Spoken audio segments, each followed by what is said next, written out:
Su Chi placed the bloody, cracked fire axe beside him. He reached out to turn on the tap, and the rushing water washed away the grime. Actually, he wasn't very dirty himself, blasting through the hordes of zombies every minute with the small cricket pistol. Unhindered all the way, they had now successfully broken through the zombie pursuit and were nearing the safe zone. At this moment, in this empty school, by the iron gate impeding further entry, they could finally rest for a bit. Jeline was somewhat exhausted. Physical strength and energy were limited after all, and, despite the burst of power from the energy drink, it was only temporary and short-lived, leaving him aching all over now. He smiled wryly, collapsing to the ground. I need a break. I haven't felt this weak in a long time. Really, I kind of miss it, Su Chi muttered to himself. I haven't experienced this kind of primal combat in a long while either. Jeline widened his eyes. Primal with that gun in your hands? I was the one fighting primitively the whole way up. Cherish the battle we just had. Su Chi did not answer but patted his shoulder. It's not going to be that simple moving forward. He spoke with a double meaning, implying that the current situation wouldn't last, as they had just fought their way here, blasting through obstacles, healing, strengthening, using tools, all open paths for them to grow stronger. That meant there would be more intense clashes later on, and also pointing towards the future. They would face a true descent of the abyss. However, he was also telling the truth, for his enemies often represented extreme danger. Zombies, these monsters, seemed almost innocent like children and were considered quite cute in his eyes. Then we can only stay here for a bit. Jeline recovered his breath and glanced at the map display on his wristwatch. We haven't reached the safe zone completely. We're on the edge, and, in 2 minutes, the infected area behind us will spread here. At this moment, he looked back and could clearly see a vast expanse of pale green fog encroaching. You can go ahead. I'll wait a bit longer, said Su Chi. Not in a hurry. Jeline was startled. Why? Su Chi slightly lifted his head. Remember the procedure mentioned in the rules before? During it, there will be an airdrop descent. But there's nothing here. Jeline looked around and then up at the sky dome. There is. Su Chi spoke softly. But it's in 1 hour. Oh. Su Chi's gaze slowly withdrew. He had spotted the question mark on the sky dome long ago, which was the yet-to-reveal. He knew the location of each airdrop. He didn't really care about finding airdrops, since he just had to wait for the next equipment update. But this particular airdrop over his head was strange, as all others were within the safe zone. This one was outside and delayed by an hour. At this moment, other airdrops were already descending one by one. Thus Su Chi was intensely interested in it. Brother Su, although I don't know how you knew there would be an airdrop falling here, but in 1 hour. Jeline looked at the approaching poison fog behind and the distant growls of the zombies. Are you sure? We can stay here for an hour? Meanwhile, the green fog was visibly nearing from afar, and the school's iron gate rattled loudly. And with so many zombies, each becoming stronger, Jeline's eyelids twitched feverishly as the sound of hitting the iron gate grew louder. Yet Su Chi lightly said, Without these zombies, what do you mean? Killing them bursts out items, albeit at a low chance, but all related to strengthening, resisting infection. Simply put, Su Chi had already pulled up a chair and sat down. Once the infected area covers here, they will become my blood packs. Jeline's pupils slightly dilated. That's insane. Although Su Chi spoke simply, Jeline could clearly see the underlying peril, potentially straddling the line between life and death every second. That pistol, although powerful, he knew could only burst once a minute. Staying here for 20 minutes was simply impossible. Brother Su, there's no need to take such a risk. There's a saying, the greater the storm, the pricier the fish. Su Chi smiled lightly. Jeline ultimately couldn't persuade Su Chi. He also wanted to stay and help, but Su Chi told him that having 2 people would make it exponentially harder. Not to mention the possibility that he was holding him back. However, he wanted to leave his own gun to Brother Su. but Su Chi didn't accept. Eventually, Jeline gritted his teeth and left first, as he had an even more important mission to fulfill, per their earlier strategic plan. To gather faster and then face the battlefield. So, Brother Su, I'm leaving all these here. Jeline, before departing, left behind all the strengthening drinks, potions, and so on that he'd obtained from killing zombies. He earnestly said, Brother Su, don't you die. Then he scaled the wall, carrying a fire axe, and fought his way out. Meanwhile, Su Chi observed the 3 items he left behind, his eyebrows slightly raised. Although it's not necessary, it seems like I have no choice but to collect them. He gently extended his hand, placed 3 items beside him, and then slightly shook his hand. The next moment, surrounding Su Chi were piles of various enhancing potions, the quantity of which was astonishing.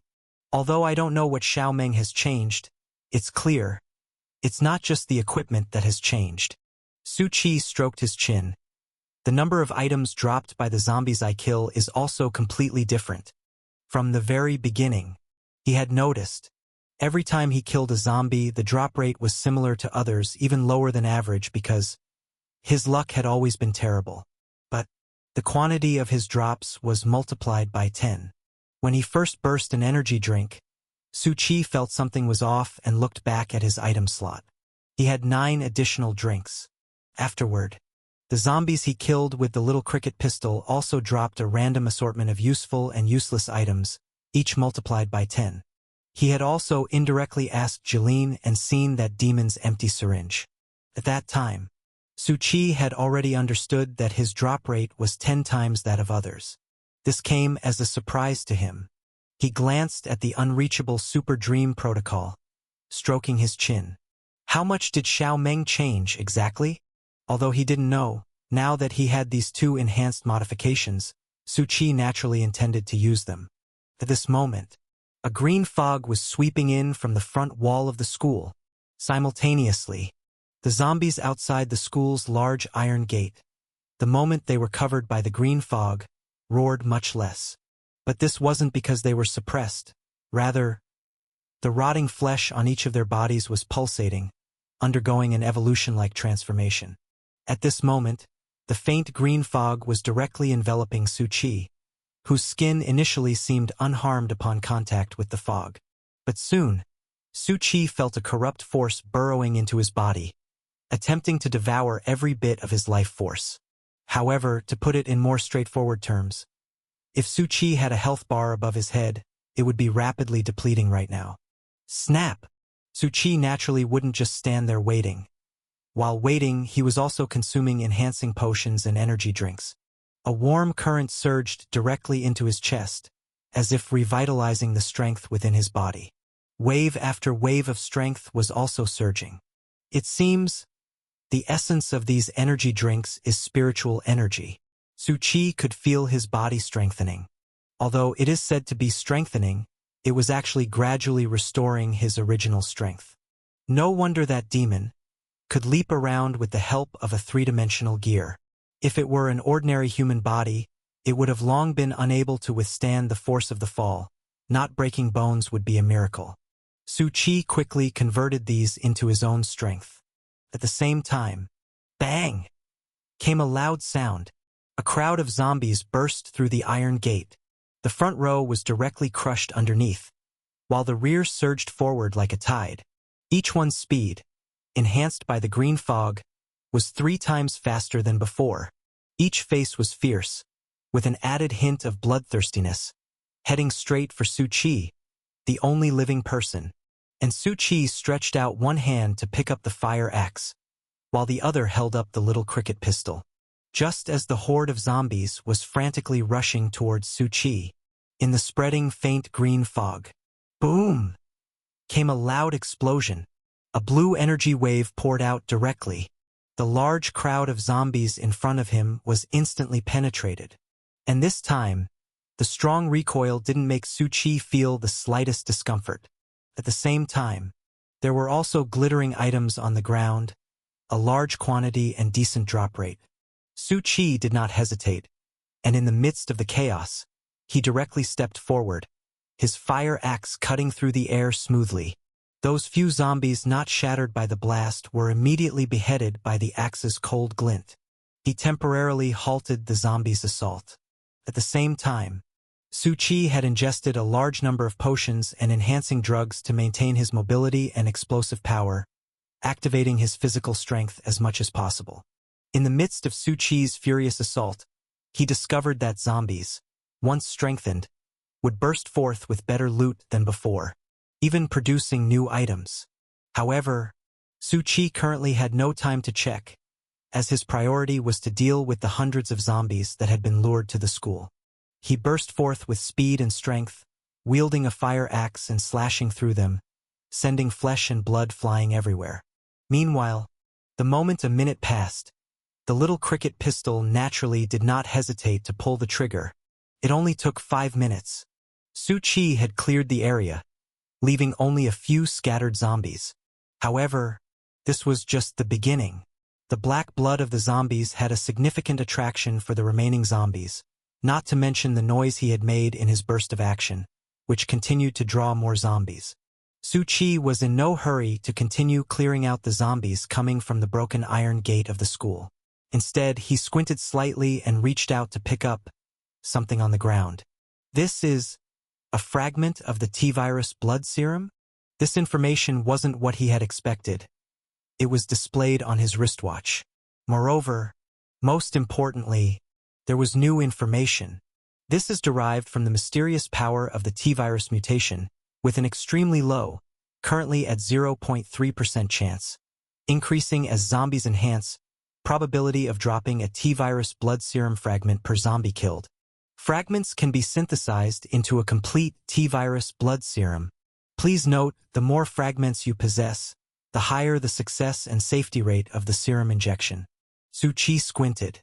He looked at the 9 T-virus fragments in his item slot. Synthesize.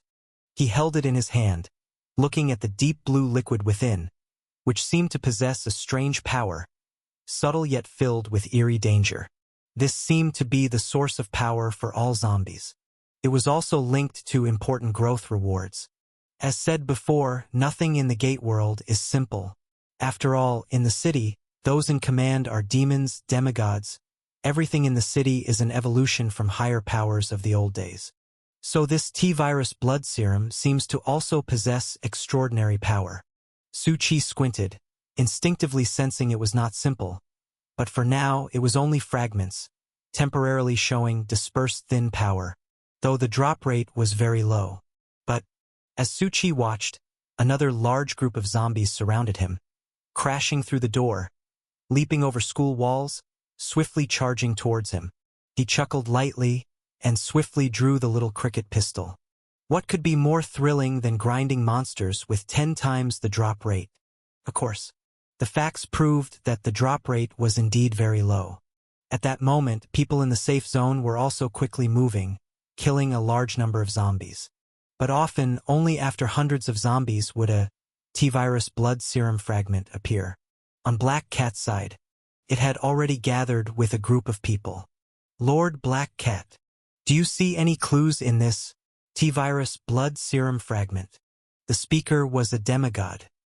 His expression was serious, and with his insight, he could feel that the fragment possessed extraordinary attributes, yet he could not discern its origin. Black Cat squinted, its deep, pitch-black pupils examining the vial of liquid. Spoke softly. The power of the old days is endless. After all, there are too many mysteries hidden within. But the power within this, combined with the undead filling this city, it does bring some memories to mind. It squinted. It seems there was an incredibly powerful entity, possessing similar powers. The demigods nodded slightly, eyebrows twitching, and Black Cat softly spoke. That would be the legend of the blood demon god, an terrifying entity that possesses the power of life and death. Boom, boom, boom. In the safe zone, everyone had already become adept at handling the changing rules. They were each running into battle, simultaneously snatching up all the resources dropped from the airdrop. And Nan was also on the other side acting alone. although he hadn't encountered any other people from the present world or heavenly destiny people. But he felt really good now. His strength hadn't diminished, and he finally found his purpose. The long-missed combat made Anan truly enjoy himself. The noble blood in his veins, the unyielding divinity, refused to fade into this relic of the old days.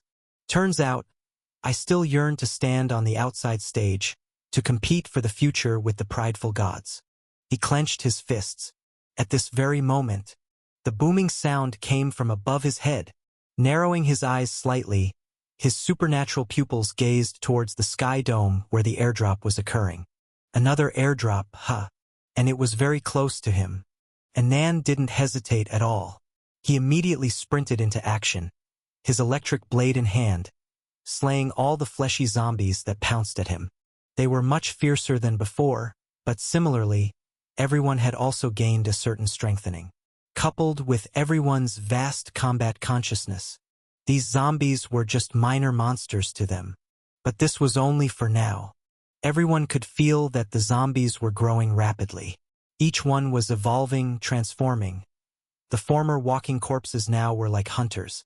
And although they were all frantically slaying zombies, their numbers didn't seem to decrease, as if they were endless. So, as time went on, everyone could feel the so-called safe zone was going to become extremely bad. Hence, at the moment, there wasn't too much direct combat between people. They could only strengthen themselves as much as possible, seizing all resources. And currently, there were only 3 means. One was to kill zombies to obtain various dropped items. Although the drop rates were low, with the growing strength and numbers of zombies, there were still quite a few valuable items for strengthening sanctuary items. The second was to get updated equipment. Apart from the initial equipment, it had already been updated to the next round, intermediate equipment. And this time, the equipment had clearly moved up a notch. In his personal space, he had a cluster cannon, 5 high-explosive hand grenades, and the electric blade in his hand. Firepower had greatly increased, but he couldn't feel happy. This also meant that the equipment on the side of the abyss had improved, and surely they were even more powerful than his own. So, they could only compensate for these disadvantages through other means. Killing zombies was too reliant on luck.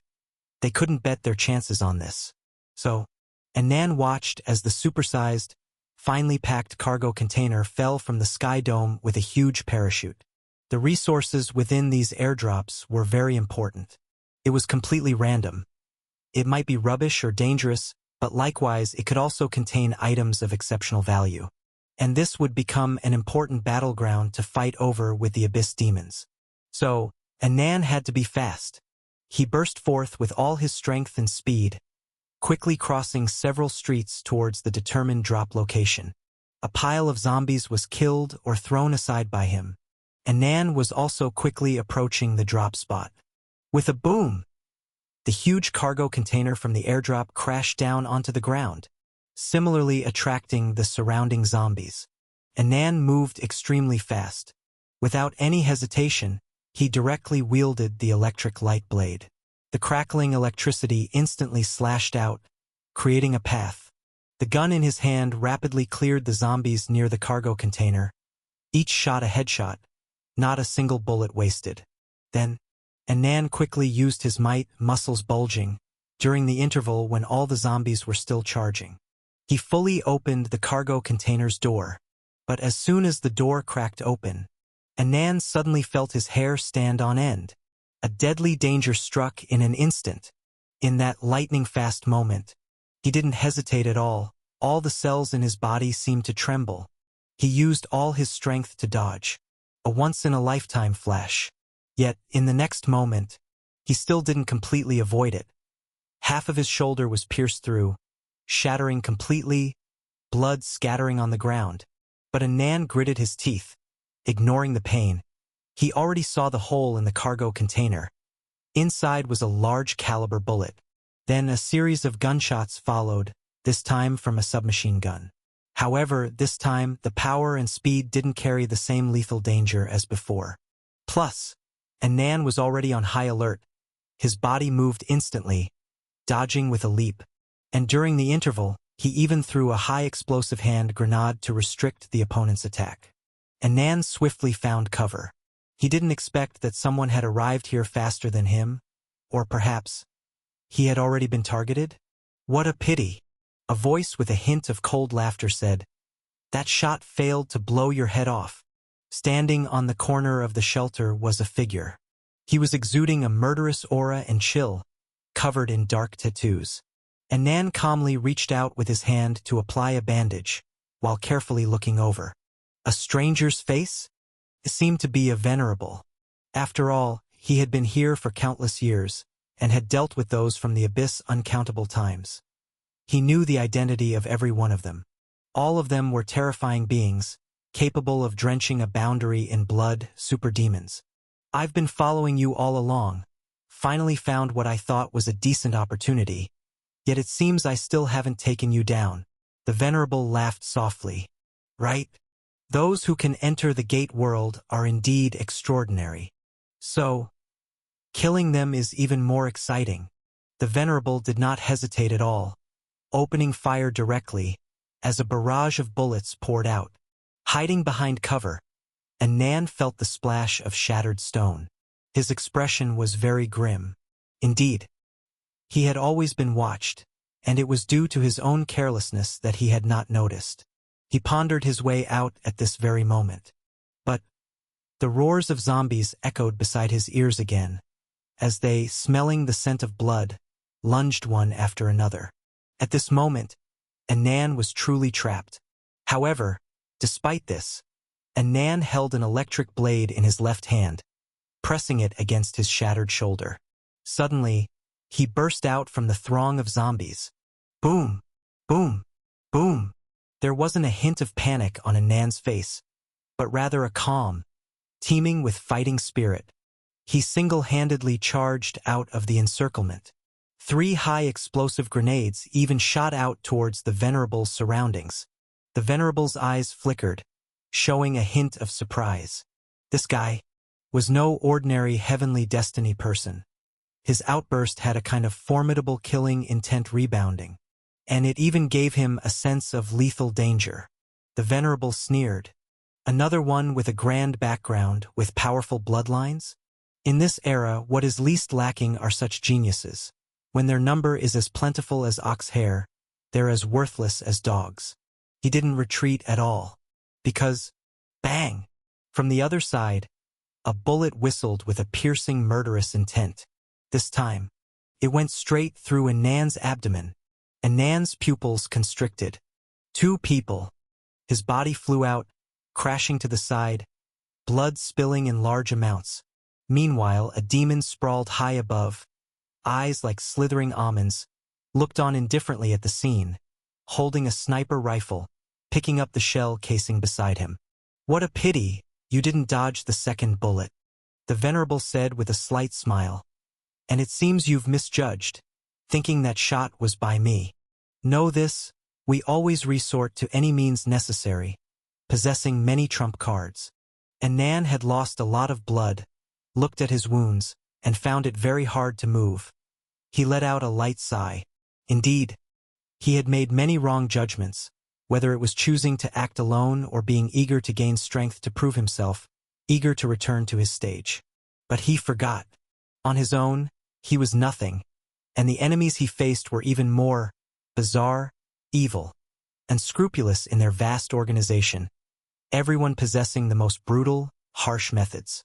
The venerable and the demon did not cease their attack, instead raising their guns, as they always aimed to completely eradicate their targets.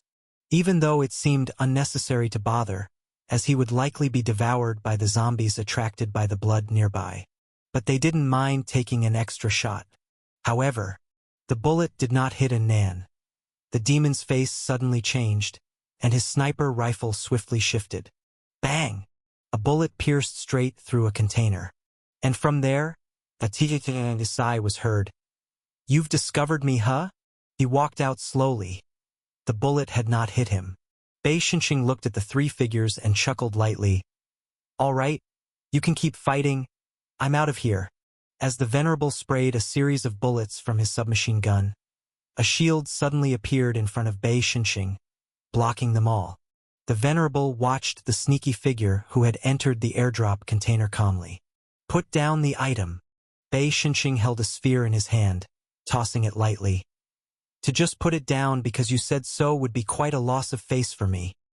He had naturally noticed the airdrop early on and had wanted to quietly take the contents without anyone noticing. But, as expected, he had still been discovered. You look familiar. The demon licked his lips. You're that youngster from before? I remember you were looking for someone named Su Buxian. Why would he have a connection with our Venerable? That's been my question all along. And Nan lay on the ground. His eyelids trembled slightly, looking towards Bei Shenxing. Your Excellency has a good memory, Bei Shenxing said lightly. However, I'm sorry. It was my misunderstanding before. He indeed hadn't sold Su Buxian out. That fellow was hiding a heap of secrets. But that didn't matter, for he had a heap of secrets of his own. Su Buxian? And Nan weakly said, Do you know where Brother Su is? Bei Shenxing clutched his forehead. What the hell does it have to do with you? Heavenly Destiny people and your bunch are really troublesome. At this time you still have the inclination to care about others. He had always felt that both the present world and the abyss were of no interest, one dangerous and terrible, committed to killing and destruction, a bunch of lunatics with no fun at all. The other, filled with various cries, justice, fighting for faith. It all just seemed troublesome to him. To be honest, it was only Su Buxian he couldn't fathom, multifaceted, with normal behavior a minority of the time, completely otherworldly the rest. And what's more, he had several times gotten ahead of what Bei Shenxing himself wanted to do. Forget it. Bei Shenxing squinted his eyes. Just for that guy's sake, I'll save your life. Save? The Venerable and the demon swiftly moved. Their fierce eyes bearing intense killing intent burst forth. You're worthy. They had both been enhanced, combined with various firepower equipment. At this moment it was no longer ordinary shooting. More like battle infused with skill, capable of bursting into melee combat, even unleashing dangerous ultimate moves. Bei Shenxing didn't hesitate in the slightest. He tightly clenched the sphere he had obtained from the airdropped container in his hand. Crack! The sphere suddenly split into countless pieces, then shot straight toward the two men. With extreme speed, the two men's expressions darkened slightly, wanting to dodge, but Bei Shenxing naturally did not give them the chance. A rocket launcher appeared on his shoulder. Take this! He directly blasted the fleeing demon back. Meanwhile, Anan also clenched his teeth, extending his hand, using the last of his strength, to throw a high-explosive hand grenade. He also cut off the Venerable's retreat. Boom! A multitude of sphere fragments directly joined together, surrounded by astonishing energy in the middle, trapping the two inside. Bei Shenxing squinted his eyes as he watched Nan's recent action. To be honest, this guy's own combat strength was also very strong. He had anticipated Bei Shenxing's thoughts in the first instance and taken action. He was not an ordinary Heavenly Destiny person. And at this moment, Anan finally had his hands free to take various energy drinks and use bandages, amongst other things, to heal himself. These were all items that had burst forth from zombies, possessing strong healing abilities. Although it couldn't fully recover his injuries in a short amount of time, at least he wouldn't bleed excessively, weak and powerless, to be slaughtered by zombies here. Thank you. Anan looked toward Bei Shenxing. Bei Shenxing squinted at the blood flowing out of him. Are you a divine son? Anan gently nodded. That explained it. He sensed a bloodline aura from Anan that was no less than his own. It was quite surprising, to be honest. Are you? He hesitated for a moment. From the Hustlers sect? Su Buxian had mentioned the Hustlers sect to him many times, a grand and mysterious organization, and since this man seemed to know Brother Su, it naturally led him to assume the person before him was from the Hustlers sect too. Bei Shenxing. So that damn organization really exists. Su Buxian had boasted about it when mentioning it to him, even said it required pulling strings to join. Close enough. Bei Shenxing simply gave a vague reply. Right at this moment, both their wristwatches vibrated, and the display showed the infection circle also beginning to close in. Here we go again. Although the Venerable and Demon were trapped, the coldness in their eyes was undiminished. Aren't you planning to run? It seems that although you trapped us, you don't have a way to deal with us, right? Bei Shenxing calmly glanced at them. 10 minutes. This gets unlocked. But, in the far-off green mist, from what was previously a light fog, it had now become extremely dense and dark green, as if forming a massive storm, gathering in the distance. Do you think you can survive 10 more minutes? Their complexions slightly darkened. The green fog was not unknown to them. It corroded their bodies like sulfuric acid. They could only resist it with energy medicine. And that terrifying infection storm. No one could stay inside it, let alone the numerous zombies transforming within it. Meanwhile, faint yet fierce roars could be heard, as if many formidable beings were born within the green fog. And this scene, it seemed somewhat familiar to the demon, causing its pupils to slightly constrict. There seemed to be a terrible presence in its memory that possessed a similar strength. Get ready. That green fog is not that simple. A hint of terror and icy calm in the demon's eyes. Perhaps in other words, this battle royale isn't that simple either. The Venerable paused slightly. My lord, what do you mean? The demon in front of him was a demigod, a powerful existence from the abyss. Even in his arrogance, he would not act recklessly before it. The demon did not respond. Holding the T-virus and a series of items previously obtained, all these things originated from the old days, they were traces of non-existent items. In other words, the old days itself buried countless worlds and those past hubs at the pinnacle. And all these items came from those no longer existent hubs. Of course, these were untouchable secrets, the taboo of taboos. Speaking more of them would only invite ominous powers. At this moment, Anan and Bei Shenxing had left 2 minutes ago. The demon was trying to escape from this sphere, but unfortunately, its power was not enough to leave it. This world, this city, and even the zombies all came from one of the top hubs. The sphere was naturally also a product of it, dispatched by the black and white bear. Wait, the demon said calmly, as demigods, they naturally would not be perturbed by such dilemmas. At this moment, the green fog had already spread over. The infected area shrank beyond their location, continuing to spread towards the city. And the thick green fog naturally would not spare the two trapped by the sphere. Just because they could not leave did not mean the fog's erosion could not enter. However, they were not panicked. The abyss side itself had various suppressive advantages. With these advantages, they had already cleared a large number of zombies, each person possessing extremely rich resources.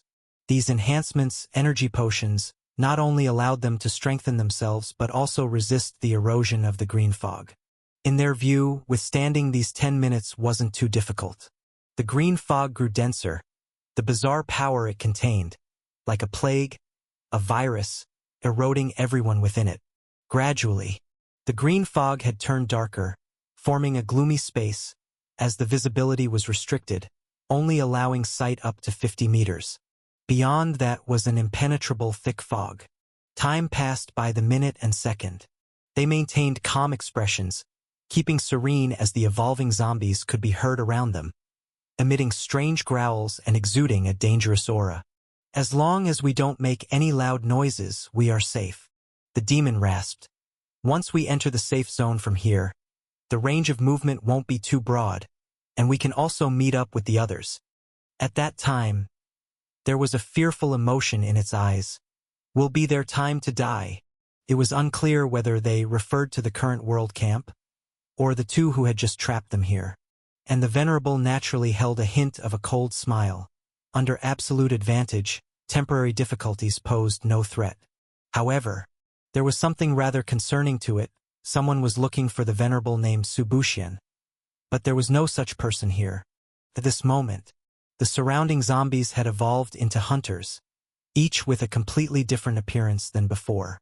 With no skin, their muscles appeared sculpted, moving at high speed, exuding a bloodthirsty, dangerous aura. They maintained silence. These creatures naturally did not incite their fear, as they were professionals in this field.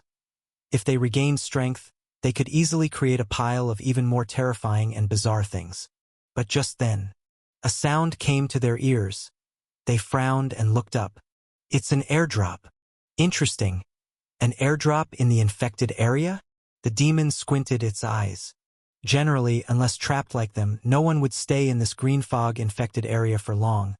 For every minute and second here meant erosion. It seems like good stuff. Their gaze rested on it. This container's appearance was quite exquisite, and it also featured a symbol. This symbol, the Venerable's eyes flickered, is the same as the Black and White Bear stores. The demon did not speak. This confirmed its earlier thoughts. Everything here, the items and the world, were products of the hub where the Black and White Bear had been. That place called the Main God World. With a boom, the entire airdrop container crashed directly from above to the ground, scattering a large amount of dust, and the landing spot was not far from them. It seems we are in luck. A deep light flickered in the demon's eyes. If the infected area also drops airdrops, it means there is a hidden reward, and the items inside must be of extraordinary value. However, roar! Suddenly, a thunderous impact and a dull growl came through the green fog.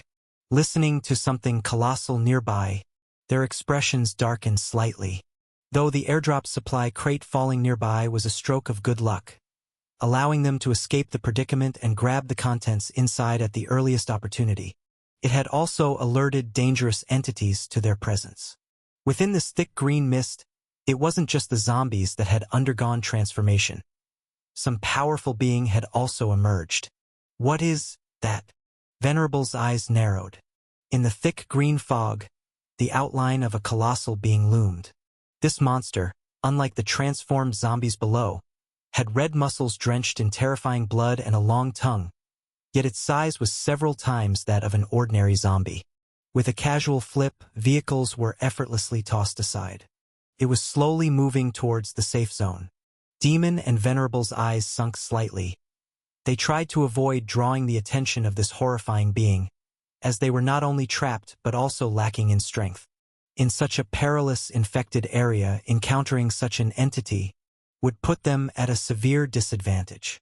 Fortunately, the creature merely glanced their way a few times before continuing onward, with a large number of evolved hunter zombies encircling it like an army. They moved forward together. After this deadly threat had passed, phew! Venerable let out a slight breath. To be honest, without their original strengths, there was still some panic in their hearts. After all, being able to become a Venerable relied on potential and strength, and without them, one would naturally feel insecure. And at that moment, boom! Another muffled sound was heard, but this time, it was different. It sounded as though there was a battle far away, and because the distance was too great, they couldn't hear it very clearly. A battle? Could these zombie entities be fighting each other? Such a possibility couldn't be ruled out. Demon looked coldly towards the distance. After all, in the abyss, it was common practice to use the method of nurturing goo to determine which individuals were valuable to them. However, soon, the chaotic sounds from that direction calmed down, as if the battle there had ended. Another 3 minutes passed. Nothing happened. Venerable was taking an enhancing potion and looked at the time. We have half a minute left. Then we can leave. My lord. Demon suddenly noticed a severe look on Venerable's face, tinged with sharpness. What's wrong? Demon simply said, haven't you noticed? There have always been scattered hunter zombies appearing. Even though this area is remote because of their number, a few would appear since this is one of the routes to the safe zone. All zombies were headed towards the safe zone. That was their pattern of behavior. But now, not a single zombie has passed by here. Something must have happened just now. Suddenly, Demon's ears twitched. There are footsteps. His gaze remained fixed on the mist ahead.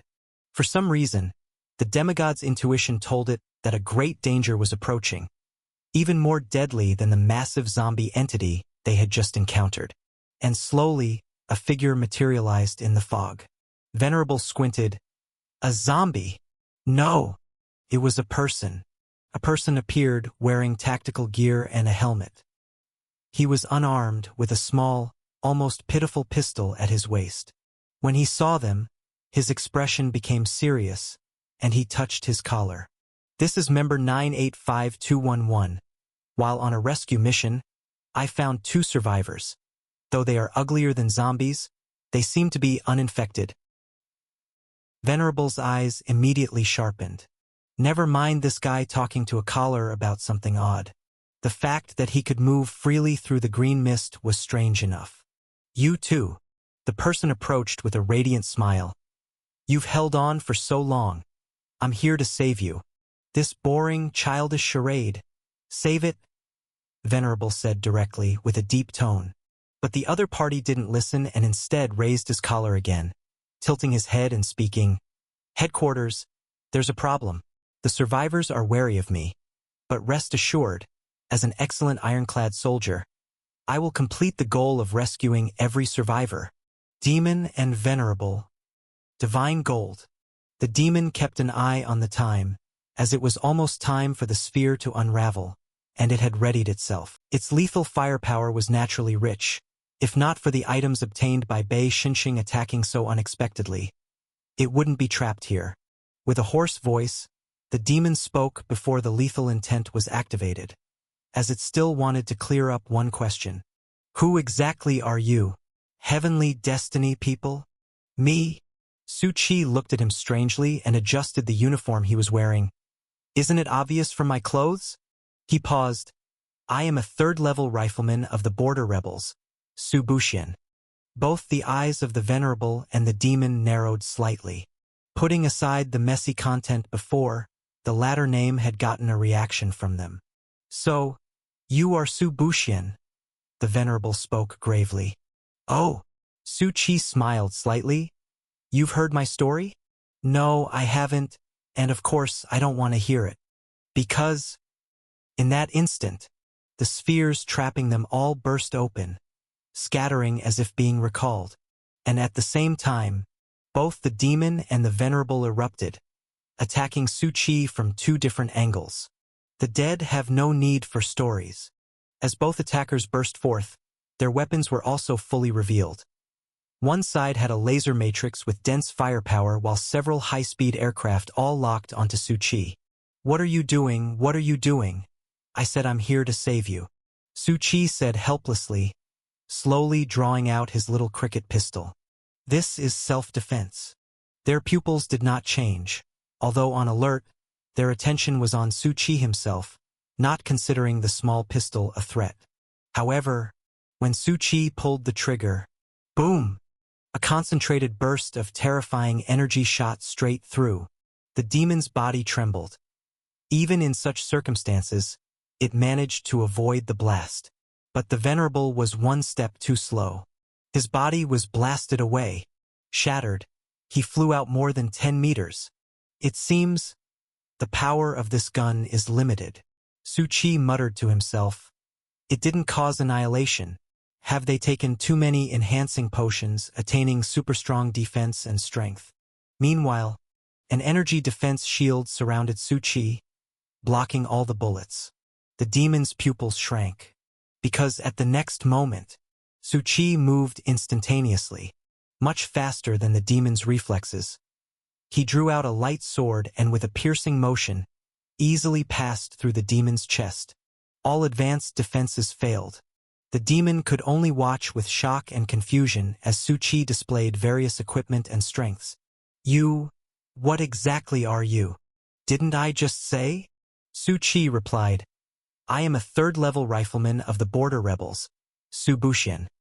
He revealed a smile, and also the sect hierarch of the Hustlers. And a pattern of the Venerable materialized on Su Qi's arm. The demon's eyes were full of shock. The appearance of the pattern was even more startling to it than anything else it had encountered. Rest in peace, Su Qi said, blinking. But the demon demigod suddenly bit its tongue, and a powerful burst of flame exploded from its body. Su Qi dodged. Loud noises followed as charred flesh flew in all directions. Blood, the sound of explosions. Su Qi paused. It seems you have ill intentions. trying to attract those dangerous beings to besiege me? It was still alive but not showing weakness. Instead, it fixed its eyes on Su Qi with murderous intent at its peak. The demon spoke hoarsely. They won't let you leave. Su Qi paused. Is that so? He turned to look. Within the thick green fog, along the path Su Qi had walked through, there was nothing but flying flesh corpses, including those massive monsters. I have to say, the effects of the enhancing potion and energy potion are indeed very strong. Even if both their bodies were shattered, just hanging on by a mere breath. But, thanks to the power of the potions, neither had died completely. They even glared at Su Qi with their eyes open for quite a while. But unfortunately, in the end, no dangerous entities approached. As they faced death, the demons did not know if it was an illusion. They just felt. Su Qi standing in the green mist seemed more dangerous than all the monsters. The survivors have been dealt with. Ah no, the rescue mission has been completed. After taking out the demon and the venerable, Su Qi did not forget to report back to a non-existent headquarters by lifting his collar. Not cooperating with the rescue equals eliminating the survivor equals the survivor no longer exists equals a successful rescue mission. Right? Su Qi patted his uniform and walked towards the container. To be honest, he hadn't really lied. The suit had no particular function, but it was indeed stylish, and it truly came from the Border Resistance Army. The uniform of a Titan pilot. As for what a Titan is, they are a mechanical god race from a world in the old Geneva hub, and on this helmet, there's a string of characters. BT-7274. There was also a button resembling a communicator, but it showed that the energy was insufficient. Pressing it had no response. These were all the pieces of information Su Qi saw. He murmured softly, perhaps this string of characters is the name of the Titan to be summoned?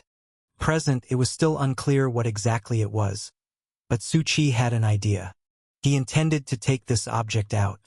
To do so from the old days was without a doubt dangerous, and Su Qi's plan was a forbidden taboo within a taboo. Although it's from the products of the old days, a buried existence, it seems to have a myriad of connections with the mechanical divine country. I'll take it with me and ask Bai Qixing about it on the side. As for the energy issue, there was no need to worry at all. His heart of divine weapon contained unlimited energy. Now I feel even more. The old days are the truth of the world. Su Qi narrowed his eyes and chuckled lightly. The old days were an ocean vast, a boundless galaxy, and the depths of the abyss, hiding grand secrets. At this moment, Su Qi also gathered his thoughts. Snap! He picked up something new from the container. He held a sword hilt in his hand, and the moment he gripped it, Su Qi felt the power in it, with life force energy flowing through it. The next moment, a blade of light jetted forth, forming the sword body. Heh! So it's a light sword after all? The airdrops in the infected area were few and far between, but anything that fell was good stuff. That's about it. Su Qi put it away, after grinding in the infected area for quite a while, and then he took out an iron chain from his item slot. This was an updated medium-tier piece of equipment. He threw it out directly. The chain, with blue flames, quickly assembled and transformed in his field of view, turning into a skeleton motorcycle emanating blue ghost fire. Su Qi climbed straight on. The ghost fire did not scorch him, but rather formed similar flames around his body. This was also a product of the old days hub. The worlds of those hubs once seemed very interesting, including the main god space, where the young man with black hair had stayed. He wondered when he would be able to meet the other party. Should find another 2 airdrop boxes, then it's off to the safe zone. Riding the ghost fire motorcycle, Su Qi sped through the green mist, leaving a trail of ghost fire wherever the tires passed. I once traversed mountains and seas. He hummed a tune as he continued his journey through the infected area. As for the corruption, his resources, tenfold enhanced through magical modifications, were now piled up like a mountain. And the most important, T-virus fragment, although its drop rate was extremely low, Su Chi had still managed to collect more than 1,000 by now, with the Battle Royale offering additional portable space for storage. The more he collected, the more he felt there was something extraordinary about it. The contained power wasn't much, but like the ancient relic, it possessed exceptional potential. Like a seed. And yet, why do I feel a sense of familiarity? Su Chi squinted. He seemed to have a natural affinity for this T-virus fragment. That's why he kept continuously collecting it.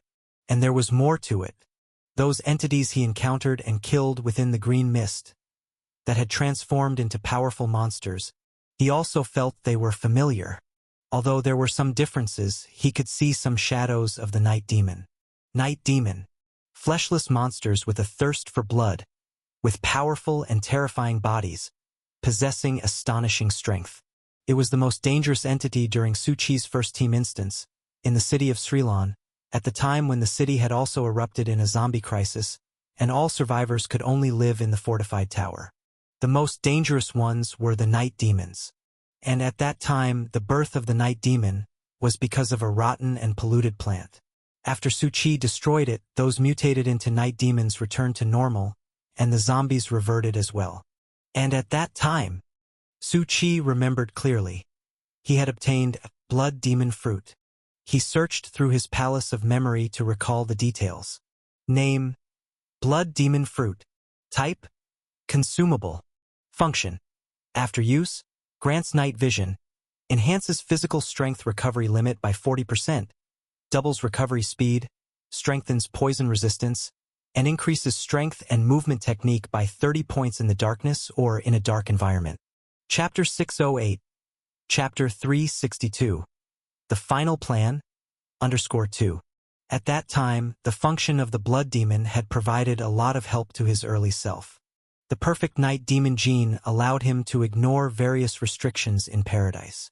However, it was of little use later on, since the attributes it added were already completely insufficient, and the effects brought by the Blood Demon fruit had reached their limit. And now, Su Chi squinted his eyes as he looked at the T-virus blood serum fragment in front of him. He seemed to have seen something similar again, and what was most crucial was, he saw the words, "contains a trace of Blood Demon power" on it. Blood Demon, huh? This information linked him back to the Blood Demon fruit he had consumed before. Of course, although it didn't rule out but the zombies in the city after their transformation was complete looked too much like Night Demons.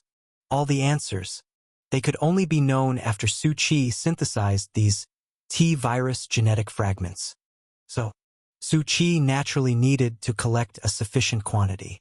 His intuition told him this item was very important. At this moment, Su Chi was moving forward. His speed was not fast. There were a large number of zombies. No, they should now be called hunters. They were moving extremely fast alongside Su Chi, even keeping up with him while he rode his Ghost Fire motorcycle.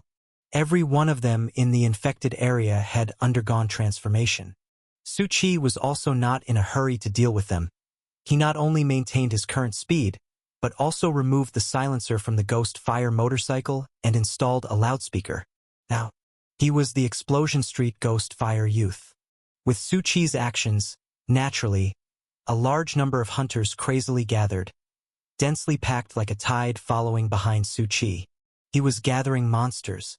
At the same time, one could also see in the green fog dozens of Night Demons, larger than the hunters, some with huge bodies moving forward. Some were like geckos moving along the buildings. The number following behind Su Chi increased from dozens to over 100, and later became densely compacted, still gradually increasing. Really? The number still hasn't decreased at all? All the zombies in the green fog continuously emerged, endlessly killable, as if they would revive from the dead state after a certain period. This point was also the same as back in Srilan City. No matter how many zombies were killed that day, they would revive the next day. Zombies themselves are from a state of death turned into walking dead, and to add to that, revival from death, it's like control over life and death. Su Chi had a lot of thoughts running through his mind. He even thought of Little Ah Ling first. Little Ah Ling had also been revived from death, and at that time Tentacle Man used a method from some lost incomplete book, which had a symbol of a flower of life and death. At the same time, Su Qi also remembered. Old Huang had also mentioned to him not to get involved in these matters, mentioning a place called Death Dimension, which seemed buried in the old days, not to be mentioned. A lot of clues were intertwined and complex. Su Qi wanted to clarify them, but now he could only arrive at two subjective guesses lacking evidence. Boom, boom, boom. Su Qi further increased the speed of his motorcycle. Because in the green fog, all hunters were growing, evolving, their speed increasing every second. And at the same time, his wristwatch was also vibrating, the infected area was expanding again, and the safety zone was continuously shrinking. The previously vast city, now the range of activity had been reduced to 1/10 of before. It was foreseeable that the battle between both sides had probably already kicked off, and intense fight confrontation was ongoing. At this moment, as Su Qi had predicted, while the safety zone was shrinking, led by Black Cat, a large group had gathered. The Abyss Bishop also assembled everyone. Both sides had already made contact, clashing. The firepower of the battle had covered 3 street blocks. The Abyss Bishop wanted to pursue after their success, but Black Cat had a hindrance plan ready and successfully escaped the encirclement. Although the safe zone was shrinking, there was still a 10-kilometer area where, after slaughtering a bunch of hunters, they quickly retreated to a concealed location. Everyone was using resources to recover their physical strength and heal their wounds. Lord Black Cat, a demigod, looked at his wristwatch. There's less than half an hour till the next contraction of the infected area. According to this pace, what else can we do? Black Cat licked its paw and muttered. When we pull out standard weapons and they pull out precision-guided missiles, I knew trouble was brewing.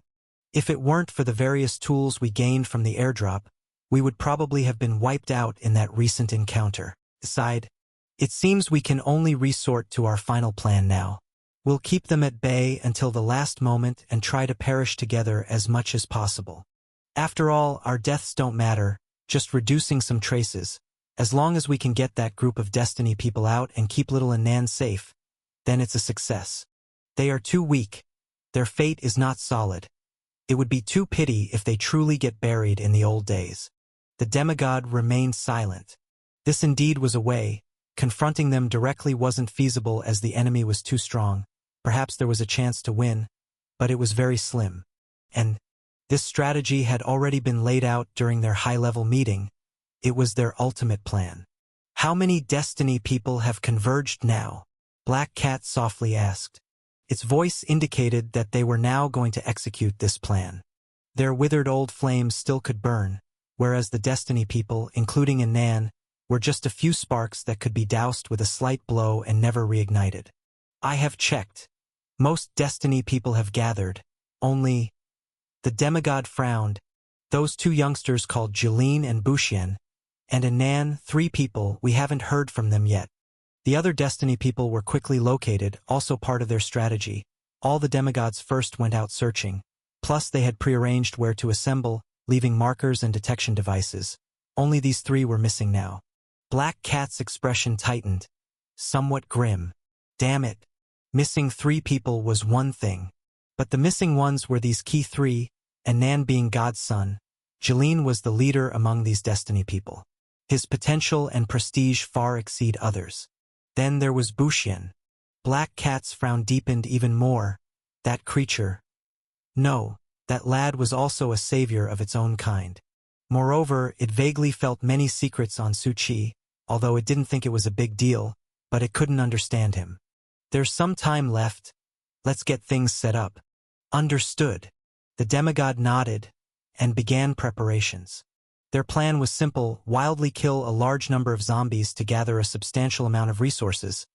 Then all of them would give their resources to the Destiny people, using their last firepower to hold off the Abyss until the battleground ended. After all, the ultimate rule of this battleground was to survive. The others would, in the infected area with their leftover substantial resources, continuously resist eroding and survive, then leave the Gate world. This was their best method at the moment.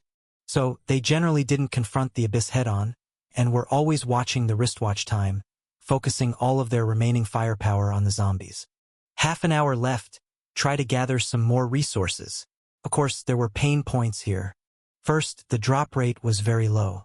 Second, they had many people and couldn't spread too thin or make too much noise. After all, the Abyss was always watching closely, ready to pounce at the slightest disturbance. They also had to spare some energy guarding against ganks. So, the efficiency was somewhat low. In the condition of the green mist in the infected area growing thicker, they weren't certain if the resources they gathered would be enough to support the Destiny people to last till the end, so they tried to kill increasingly powerful hunters. The Abyss seemed not to have noticed yet. They were also gathering various resources, waiting for the safe zone to shrink. But I don't know if it's just an illusion. The bishop's eyes narrowed as he looked at the city. The safe zone has clearly shrunk, but why do I feel that the density of monsters has actually decreased? Time ticked by, seconds and minutes at a time. In the city, hunters howled, each completely different from before.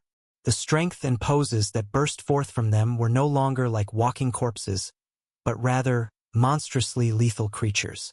Everyone was inside the safe zone, looking towards the distant green fog that had thickened to the extent that it rolled in like mist. Why did you decide to act alone? Why not join me and gather with the people of the present world? And Nan, his shoulder still gruesomely wounded and far from healed, looked towards Bei Xinxing, his expression puzzled. If it were Brother Su, he too should. I don't think that guy would join you, Bei Xinxing said calmly. You seem to have a poor understanding of him. He has a far clearer judgment of the situation than you imagine, striking at the crux of it. He knows very well that you all stand no chance against the Abyss. But Brother Su is one of the heavenly Destiny people. We should be uniting at this moment to confront the Abyss together. And Nan furrowed his brows. His words were interrupted by Bei Xinxing. Firstly, he is a heavenly Destiny person with questionable morals. Bei Xinxing sneered. Secondly, that guy will find his own way out. He never likes relying on the strength of others, seeming to be someone who only trusts himself. It had to be said. Bei Xinxing's perception was sharp, accurate in his judgment of others. This also had to do with his own background as part of the divine race, a progeny of the god of thousand forms, skilled in imitation and well-versed in the transformations of all things, otherwise only the form without the essence would be present. Thus, he both hated the slaughter of the Abyss and despised the righteousness of the present world. Although their acquaintance wasn't long, he also saw the personality traits of Su Qi. However, Bei Xinxing was slightly mistaken. What Su Qi enjoyed the most was utilizing the strength of others. It's just that each one of these others he relied on was a top-tier entity. Let's go since you want to return to your main force. It's a choice as well. I'm more inclined to choose you guys over those maniacs from the Abyss. After all, we are bound to meet eventually, Bei Xinxing said, shifting his gaze. And Nan also understood. This guy was somewhat conceited and arrogant with a bit of stubbornness. He had already blown up relations with the Abyss before, and now as a lone wolf it was natural to pick a side. Bei Xinxing and Anan proceeded together. Another reason he chose to accompany Anan was that Anan's heritage was likely as noble as his own, and he also recognized the other's strength as someone who could stand on the same level as himself. As they moved forward, the expressions of both became grave as they saw numerous corpses of slain zombies and scattered flesh and blood around. This already signified a recent battle nearby. What do you think? Bei Xinxing softly said. You should understand the situation and habits of this battle better than me. And Nan, with a solemn gaze, replied, It's the Abyss's forces. Their way of fighting is utter slaughter, crushing every bit of blood and flesh. And from the looks of the bloodstains above, the battle happened very recently. In other words, their main force is likely nearby. Although the size of the safety zone had greatly reduced, randomly meeting with others wasn't simple, especially given the vast size of the city than previously imagined. However, it seemed their luck wasn't great as they happened to encounter it. At this moment, boom! A muffled sound of a bombardment nearby resounded fiercely, and due to the noise of the battle, more hunters appeared around, who had now spotted them and lunged towards the pair. Trouble. We need to leave urgently. Bei Shenxing and Anan prepared to depart in the opposite direction. But the next moment, sounds came from the opposite direction as well. Not only that, there came abrupt and piercing noises from all directions. I understand now. Bei Shenxing's expression darkened. They are spreading out to lure the creatures, and this place is their slaughter ground. When they have sufficient firepower, it is the most efficient method. Anan's eyes also darkened. Under these circumstances, they found themselves in grave danger. A large amount of noise came from all directions. Soon this place would be teeming with lured hunters. And at the same time, they would become the newest dish at this slaughter ground. You two standing on the street, are you planning to get yourselves killed? A somewhat low and cautious voice rang out. Bei Shenxing moved slightly and looked towards a nearby building, where figures were hiding inside the dimly lit store. Come over here, hide, the voice urged. Anan and Bei Shenxing exchanged a glance and immediately rushed there.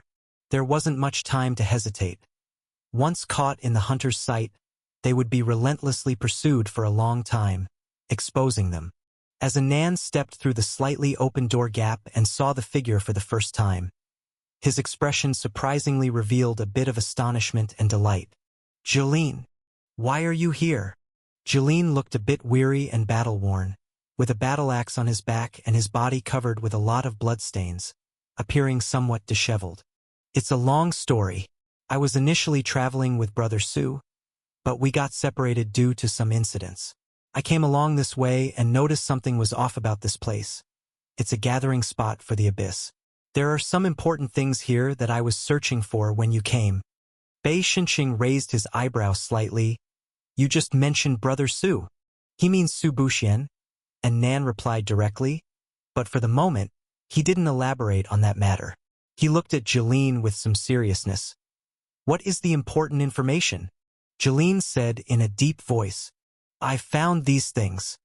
He extended his hand, revealing glass fragments. Is this? Bei Shenxing squinted. The glass vial that contained the T-virus serum? Jeline nodded and looked outside the street, where a growing cacophony of hisses and footsteps were approaching. I found a large number of such fragments around here. It seems the Abyss has collected a lot of these T-virus serum fragments, but they didn't wait to synthesize them. They've already used them. It looks like they're planning something big here. At this moment, the three of them fell silent, concealing themselves within the darkness. For the wide-open intersection on the street was already being approached from all directions by a large number of hunters pursuing armored vehicles. However, these vehicles were protected, and though hunters were numerous enough to envelop them, they couldn't tear through the defenses. And at the same time, the people from the Abyss, including the Venerables, had already appeared, each with a chilling coldness on their faces. Outside, already ascending tall buildings, looking down at everything below. It's about time, bring it out. Understood. The next moment, the gate of a large refrigerator warehouse nearby began to rise slowly, and inside, a figure 4 to 5 meters tall with a heavy gait, stepped out. Bei Shenxing and Anan's pupils shrank. It's that monster, stronger and on a higher level of transformation than the hunters. And most importantly, this monster was different from the ones they had encountered before. Before, they were skinless, bizarre, with bodies of raw flesh, but this one's body was sculpted like an artist's perfect muscle, with a tail behind it. Its face bore none of the monster's ferocity, only calm, almond-shaped eyes emitting a terrifying sense of danger. If there had to be a comparison, it resembled Frisia from Dragon Ball. Upon its arrival, the monster calmly looked at the numerous surrounding hunters, seemingly waiting for a command. Begin. The Abyss Bishop, standing on the edge, smiled gently. This is all for you. The next moment, it moved, bursting forth. With an overwhelming force, it commenced a slaughter amidst the dense crowd of hunters. The Abyss Bishop's lips curled up, speaking raspily. I hadn't thought it would be the power of the blood demon god. That outer god who controls life and death, who had dealings with Lord Evil God, a terrifying being. Its power has actually appeared here. Legend has it, its power can turn rot into wonder. Even corpses can evolve, transform, becoming powerful and dangerous beings. The Abyss Bishop watched the perfect monster slaughtering below. Now we know, the rumors are true. They from the Abyss excel at spreading the power of decay. The monster before them was carefully selected and then infused with hundreds of T-virus serum fragments. And now, proved their idea was correct. Hundreds of serums had already evolved it to a higher level. It's just a pity that the serum's burst rate is lower than expected. Relying on their formidable firepower, everyone working together managed to collect only 100 or so serum fragments. However, the birth of a terrifying monster under their control was extremely worthwhile. As for the means of control, it was a control chip obtained from an earlier airdrop, everything falling neatly into place. Even we need not take action, a demon stated softly.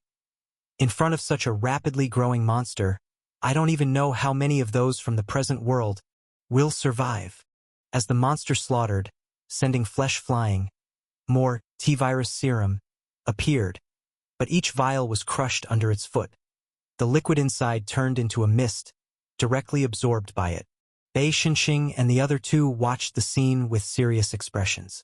Jeline and Anan felt a sinking feeling, and they made a hand gesture. We must send a message about this back. Such a weapon of mass destruction was unresistible. If they weren't prepared, what awaited them was utter rout. Amid your desires to convey a message, I only wish to say, Bei Xinxing's eyes were grim. Are you sure we can still leave this place? The monster continued its slaughter.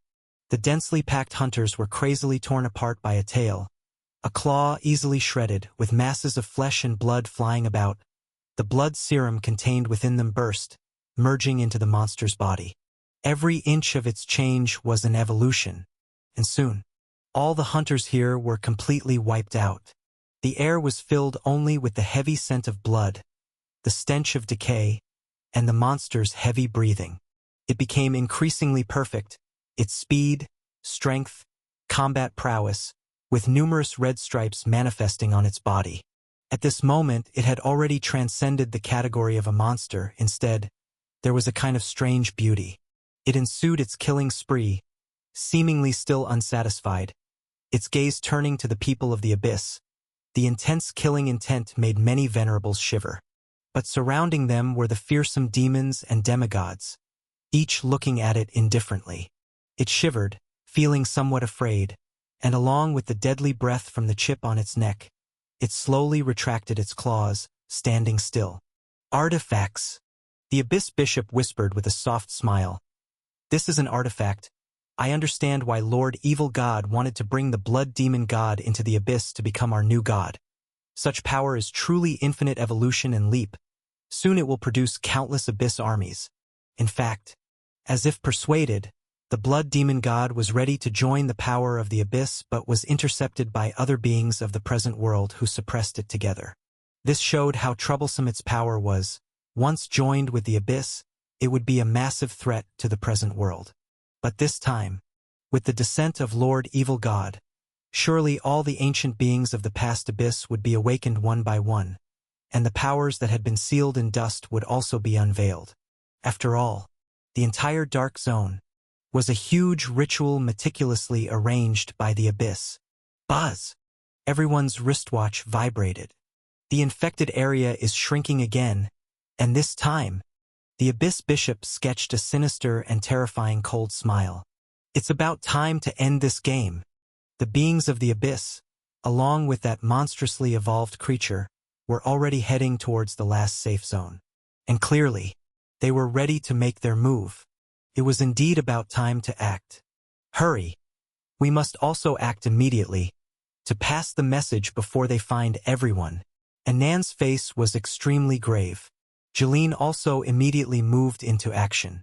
Only Bei Xinxing coughed, looking at the two. I suddenly feel it's nice to be alone. Anan glared.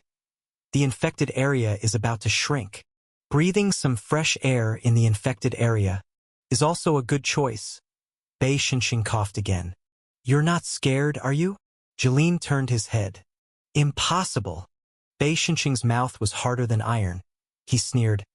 I just think it's about time for fate to do its job. I'm not even familiar with you guys. You're just scared, right? Bei Shenxing swore under his breath. I'm not scared. Then act with us.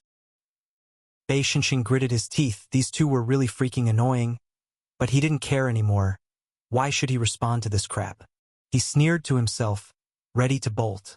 But at that moment, the infection fog burst forth like a storm. The savage fog erupted in an instant. Like the end of days, the entire view was instantly covered by a massive infection fog. It's coming so fast. Bei Shenxing's eyelids twitched. And not only is it coming fast. Annan's eyes were deep. Look over there. A terrifying huge hurricane was forming, rolling dark and moving towards the city's safe zone. Wherever it passed, it was utterly destructive. The terrifying storm was like the most dangerous doomsday, sweeping through the massive infected areas of the city, and within it, carrying strange powers, countless flesh recombined and transformed into a multitude of hunters flung out from it. What's more, one could see. The so-called green fog was nothing but the thin air blown through by this horrific storm. That's the core of it all. The true source of the infection? They merely watched, with every hair on their bodies standing on end. That wasn't just simple fear. It was a kind of deep-seated fear akin to a terror that gripped the soul. If it were ordinary combat and death, they roughly knew that they wouldn't truly die, only to encounter the extreme punishment from the black and white bear, then have some traces on their bodies worn away. But seeing that terrible black storm, they felt that once swallowed up, they would be completely erased from existence. Let's go. Bei Shenxing decisively patted the two men on the shoulders. I'll act with you. Jeline and Annan. Weren't you going to breathe some fresh air in the infected area? Forget it. The air's grimy here. I think the air in the safe zones is better. Didn't you want to act alone, splitting from us? Not at all. Bei Shenxing said. You all are friends of Su Buxian, and I am their friend. Rounded up, we're friends. Still talking tough. Let's go. Annan sighed helplessly, his gaze heavy as he watched the storm. Now is not the time for jokes. The crisis in front and the storm behind weighed heavily on their hearts like boulders. The three of them quickly set off, rushing toward the safe zone. And they also noticed. The flesh just now was being pulled along by the storm, one by one being sucked into it as if being reshaped. Reanimated? They weren't sure. But anything from the old days, even something ordinary, was extraordinary, and such commotion was both outstanding and horrifying. They dared not imagine what was buried within the old days. They were fast, and they naturally didn't choose the route through abyss. After all, that was a deadly danger. They would rather take a detour within the infected area just to avoid it. Strange. Bei Shenxing, while running, suddenly spoke out. What's wrong? We haven't seen any monsters since the beginning. Isn't that normal, after all? The main draw for hunters was the abyss side. Jeline's running form was different from theirs. His hands did not swing, placed behind him as he leaned forward. No. Annan frowned. Although the abyss side attracted a large number of hunters, you've forgotten that the safe zone had shrunk, haven't you? The density of monsters should be higher. They've drawn in only a small part of the city's hunters. And the path we've chosen is exactly the one that avoids them, curving toward the middle. Logically speaking, Annan looked around. This place should have a lot of hunters. Not like now. Not a single one. The haze of the green fog, gloomy, caused their visibility to be completely obstructed, unable to see far off. Let's not be curious about these things for now. Let's leave this place. Bei Shenxing glanced at the map indications on his wristwatch. Because they had bypassed the group through abyss, they still had a distance to go, and the thick green fog required them to constantly take enhancing potions to maintain the energy activity in their bodies, to avoid the erosion by the green fog. To tell the truth, the erosion was intense, consuming a lot of resources. After all, those potions could be considered equivalents to spiritual energy, and if converted, initially, staying in the green fog every second depleted 0.1 points of spiritual energy. But now it had increased to 1 point. Similarly, converting their own resources, each person roughly possessed the equivalent of 1,000 spiritual energy worth of energy potion resources. So, they could last at most 16 or 17 minutes. Nevertheless, they were already on the edge before, now not too far from the safe zone with the time spent on detours. Move quickly. The power of the infection is still intensifying, and something is very wrong here. No one knew how fast the green fog's trailing infection would accelerate. And at that moment, Jeline suddenly paused. What's wrong? There seems to be some disturbance. He had good hearing, with monitoring equipment on his head that allowed him to hear very distant sounds, and because of this device, he was able to infiltrate this domain of the abyss and during the lurking period, discovered Bei Xinxing and Anan. Wait! It's dense. There's more noise than before. Jeline's face changed. Hurry, hide. No, it's too late. Boom! Rumbling sounds of astonishing dullness and a multitude of intense roars and rushing footsteps came. Now, Anan and Bei Xinxing's faces changed too, for they heard it as well. Not just heard, they also saw a vehicle bearing blue ghost fires, roaring past the intersection. What the hell? It just whizzed past. Anan exclaimed in shock. He had seen nothing, but the next moment, he immediately fell silent, shivering all over, because a mass of monsters were all swarming, crushing everything around them with irresistible force. At incredible speed, they rushed by like a flood of trains, pursuing the ghost fires. In addition to hunters, there are a lot of fully evolved monsters. Bei Xinxing's eyes widened. Even his pupils filled with dread. They had just encountered this type of monster. After all, the abyss had directly poured a massive amount of T-virus blood serum fragments into the mix and had brought together a swarm of hunters for cultivation. But such a large number. They were utterly petrified.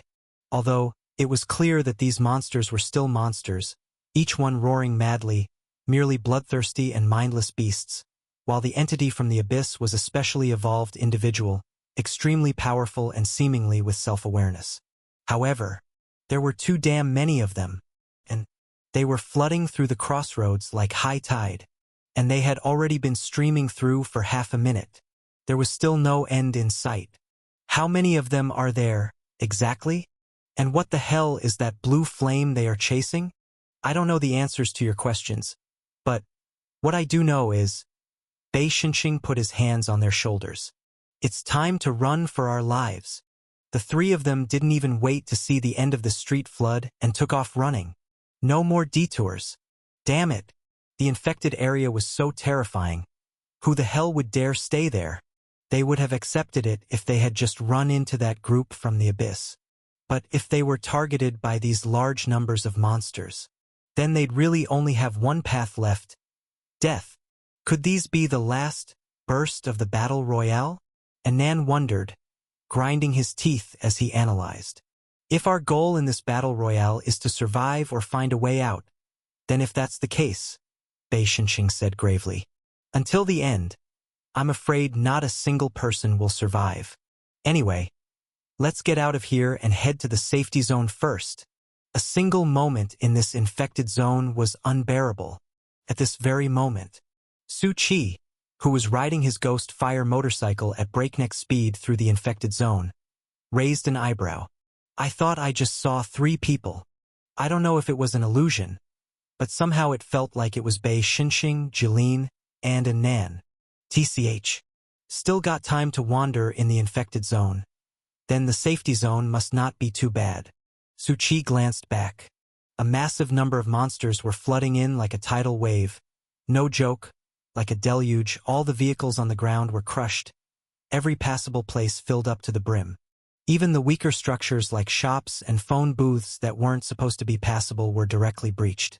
Looks like they've gathered up pretty well, Su Qi muttered to himself. He had discovered the traits of these monsters, which was that as long as they were stirred up, they would persistently chase after him, and unless he disappeared for over 10 minutes, from sight and scent, completely hidden, they would give up the pursuit. Plus, given their herd mentality, they would always follow behind all the way up to now. Of course, for others, this was a troublesome issue, and Nan had waited a long time before daring to leave the cafe. But for Su Chi, it was a perfect mechanism. He didn't have to worry about missing any monsters, nor did he worry about the monster horde being too long and too many, causing the hatred to dissipate and the battle to end. So, Su Chi had never stopped. Starting from the outskirts of the city, he attracted the monsters from every single street. Although I can't gather up all the monsters in the infected area, it looks like they should be more than enough as it is. Hunters and those monsters that Su Chi called night demons, their numbers were now countless. Su Chi could feel it too. Now it seemed to have reached a critical point in time. The safety zone had shrunk to an even smaller range, and beyond that, there was also the distant storm. Su Chi looked toward the storm. The terrifying storm split the sky and earth. And even though it was still some distance away, it was already so shocking within sight. This vast amount of infection fog originated from it, and nobody knew what the eye of the hurricane was. Even Su Chi couldn't see it. After all, question marks could only arise within his line of sight. But he could still see a multitude of question marks. However, the information displayed by these question marks was fragmented and unclear, and the only two words he could see were, "Blood Demon." Clearly, there was a lot of information. It was possible to see many dark nihility fonts, but the only words that could be seen clearly were these two. Could this really be information buried in the old days? Su Chi wasn't surprised at all. Previously, in the Hospital of Anxious Land, he knew his question mark couldn't see everything. Information buried in the old days would be displayed in a vague, dark font. The situation was the same now. However, Su Chi still learned that inside this hurricane was something deeply related to the blood demon, and it seemed likely that all this infectious strength originated from the blood demon. Moreover, he discovered something else. There appeared to be a peculiar suppressed feeling on his body, as if it came from within him. Yet, because Su Chi's body had so many things on it, the suppressing feeling had no effect whatsoever. It seems another piece of evidence that connects the traits of the night demon I acquired from consuming the blood demon fruit with the power before me, he murmured. Truth be told, by now Su Chi had confirmed that the blood demon fruit and the strength present here were cut from the same cloth, as they could ignore any rules and restrictions, a phenomenon he hadn't encountered anything similar to as he later progressed. It's about time to annihilate some, he decided. Su Chi twisted the throttle, and flames from the ghost fire burst forth mightily. His speed surged. Along the way, he also created a vast amount of starfire to guide these packed resources on their path. One reason to annihilate some was that Su Chi wanted sustainable development, and to cultivate these creatures, because each one would grow and transform as the storm expanded, the green fog thickened, and the infection intensified. The stronger they grew, the better and more plentiful the loot they burst forth would be, and, of course, most crucially the blood serum fragments, whose drop rate would significantly increase, albeit by just a bit, but definitely a higher yield. Moreover, ordinary zombies advancing to hunters, and hunters transforming into night demons, would both undergo significant changes, including rewards. Naturally, Su Chi could first harvest a wave of prey, then nurture a wave of monsters. The next moment, thumb-sized, dense mechanical bodies appeared all around Su Chi, gathering around him like a swarm of bees. This was the powerful firepower he had obtained before. Annihilation be swarm. Though it could only be used once, now was the time to use it, as he had already acquired even more powerful equipment. And in the very next instant, all the bees lit up, and numerous annihilation beams erupted together, striking straight into the pile of monsters. Boom! Boom! Boom! The explosions roared continuously as the annihilation light persisted. Su Chi turned back to look. A vast number of hunters had almost no time to evade. They were easily penetrated and annihilated, while the new night demons, which had the instinct to avoid danger, tried dodging. However, once they could not escape, they too were easily pierced through. Su Chi averted his gaze. He didn't need to pay attention to how many he had killed. Simply seeing the increase in his resources told him enough. It seems there's a bit too much, he said. Even with a tenfold burst rate, the variety of enhancements and energy potions he could adapt to were more than he could use. Even if his consumption while staying in the infected area increased several times over, Su Chi could find an undamaged 5-star hotel and sleep for a few days first. But what was really important was the blood serum fragment. This thing. He now had nearly 10,000 of them, with their liquid contents swaying delicately inside. This sheer number, when combined, could lead to what kind of change? However, at this time, Su Chi's wristwatch vibrated slightly, and he glanced at it to see the pixelated image of the black and white bear with its low frame rate smile. Please note, the Battle Royale has almost reached its final stage. Now it's time for me to give you some motivation. In 5 minutes, everyone will be able to convert all the resources you have acquired into your own strength. That is, spiritual energy. Also, unlocking the highest level of equipment, one of which is your own sequence characteristics ability. Of course, the strength will be linked to the resources. Then, it's the final Battle Royale. The words of the black and white bear carried a tone of feigned mystery and teasing. Be careful soon. There will be no safe zones left in this city. If the ancient gate were a hub. To Su Chi, the black and white bear seemed like a GM who enjoyed watching the drama unfold.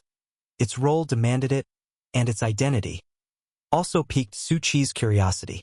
However, now was not the time to ponder over this matter.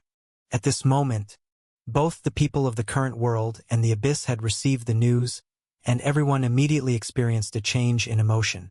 This damn black and white bear, a demigod, burly and apparently aware of the black and white bear's identity, spoke with a tone of resentment. Isn't it supposed to be neutral from the old days? Suddenly pulling this stunt? Isn't it completely siding with the abyss? Clearly, this set of rules made them feel pressured instantaneously since it had disrupted their original deployment. Don't rush. The black cat squinted its eyes. We're not necessarily at a disadvantage. Firstly, because of our strategic deployment, we've gathered not a few resources. And our plan has not changed. The unsealing of special abilities will, on the contrary, be the most crucial part of our plan. The black cat lifted its chest and sneered. Have they forgotten? I, the old cat, control the space strength of an elemental devouring beast. Now readjust the plan. Redirect all resources to me, the black cat demanded, as if the leader of a team in the gamest tier, with a commanding presence and confidence flickering in its cat eyes. Next up, I'll take command. When special abilities could be used, sometimes combat strength wasn't important, but rather the uniqueness of the ability. If enough resources were put into its ability, it believed it could resolve this crisis. Of course, although it spoke of taking command, the main objective was still to avoid confrontation, to endure until the final horn sounded, as they were still behind in raw strength in this massive escape battle. Let's begin. The black cat watched the countdown. Everyone, assemble. Similarly, on the abyss's side, the situation mirrored the other. The abyss bishop gave a cold laugh. Naturally, they too would not opt to distribute resources. All were concentrated on the bishop himself. My ability. The abyss bishop emitted red mist swirling around, a bishop of the god of anxiety, has finally returned. The curse of the mighty god of anxiety. Its cursing ability held the deadliest killing intent, coupled with the nurtured night demon monster. Now, the abyss bishop intoned with a slight, chilling smile. Let the slaughter begin. All abyss believers moved in unison. In the last safe zone, armed with their latest equipment and newly unsealed abilities. Although not necessarily strong, they already possessed different combat strength. With everyone's abilities unsealed, the upcoming safety area would have no place to hide. Their various abilities could quickly pinpoint the adversary's locations. And within 10 minutes, a demon, covered in tattoos, its purple eyes gleaming. Lord Bishop, we've found their traces. Everyone is gathering, moving toward the center. It seems their choice is interesting. The abyss bishop lightly tapped his finger. Not avoiding, wanting to gather all their strength for a fight with us. What else might they be planning? The Abyss Bishop chuckled lightly, albeit in a sinister manner.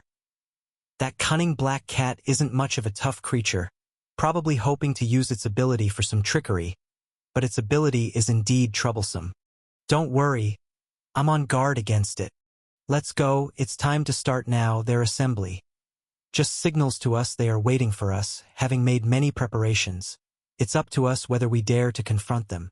Instead of being overwhelmed by their assault, better to take the initiative, set up the game, and wait for them to come. The Abyss Bishop hesitated not at all and wanted to face this head-on encounter, regardless of whatever strategies and arrangements. His curse added on to. He glanced back. Massive chains were pulling along the perfect night demon, encased within a large vehicle, still in slumber, the chip's power ultimately limited, probably unable to control it for extended periods, so it was placed into hibernation before the decisive battle began. The Abyss was already moving in mass. Armored vehicles loaded with personnel began advancing, and along the way, all hunters were easily annihilated. Not sure if it's for the decisive battle, but the number of monsters is less than before, at least by 90%. Also, don't you think it's gotten quieter? The Abyss Bishop whispered softly.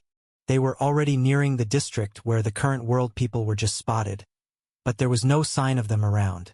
Each Abyss believer and venerable calmly looked at the area. Its eyes twinkled with amusement as it looked here. Direct fire coverage then. The next moment, Abyss believers lifted their weapons. The shrill howl of alarms, massive firepower transformed into blistering flames, fierce light cannons, directed towards this district with a sweeping barrage of fierce firepower.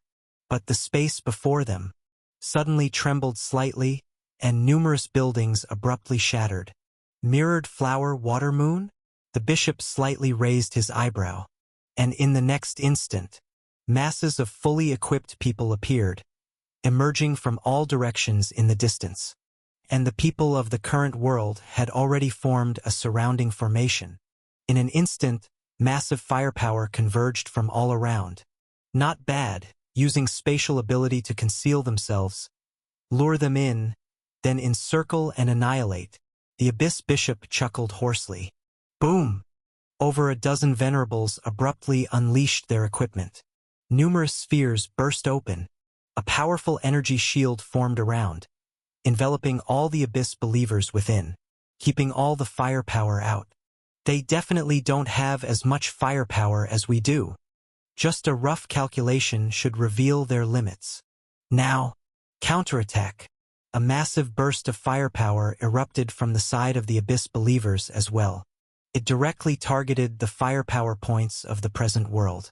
The Abyss indeed possessed astonishing varieties of weaponry and equipment, including some high-tech weapons of immense power, capable of easily demolishing several high-rise buildings. Meanwhile, consecutive booming explosions were heard from the other side, followed by the unobstructed display of energy light. But the enemy did not stop. For a time, the firepower of both camps intertwined, and a fierce battle unfolded. On this chaotic battlefield, immense energy fluctuations constantly burst forth, each collision triggering massive explosions. Question mark. The Abyss Bishop furrowed his brow. Are they really going all in, trying to resist us head-on to the end? And the next moment, his brow furrowed deeply. Boom! He extended his hand, red stripes flashing on his body. An anxious curse aura centered around him, rapidly expanding outward like ripples. Amidst another round of fragmented sounds, the surrounding space changed once more. All those people who had just appeared were merely reflections in the spatial afterimages. What remained was simply a bunch of bombardment cannons remotely triggered. Firepower-type weapons. The Abyss Bishop's face was somewhat cold. Just now I was saying that Black Cat had gotten bold. Not running away this time. Didn't expect. Played a game of empty fort strategy. Still the same old tricks. Coward. It cursed fiercely, but wasn't surprised. After all, it too was a god. Having fought with that escape-prone Black Cat for countless years, it was well aware of the cat's nature. once again using the same old approach, trying to stall us, but sadly this time I was well prepared. The Abyss Bishop extended his hand. Behind him a large truck appeared. Inside the truck were captured hunters. While some had been killed, others had been captured, and these hunters were the prepared defensive measure. The next moment, the Abyss Bishop unleashed the power of the curse. I deprive you of your 5 senses, leaving only the sense of bloodlust, and enhance it 100-fold. The curse it released could greatly enhance certain things, and naturally, since it was a curse, there was a price to pay. And in an instant, all the hunters roared as if they were muted, leaving only their bloodlust and madness. Their bloodthirstiness was greatly increased, and left on the truck was the various bloodstains left from the previous battle with the present world. They had prepared in advance, so they had let the previous encounter go easy, allowing the people of the present world to return safely. So, they were never in a hurry. The enemy, like fish in a barrel, was already contained by them. At a command, a large number of hunters leaped off the truck and set out in all directions. They, with their brains shrunk by the intoxication of blood and powered by the curse, each madly charged toward the blood scent they smelled.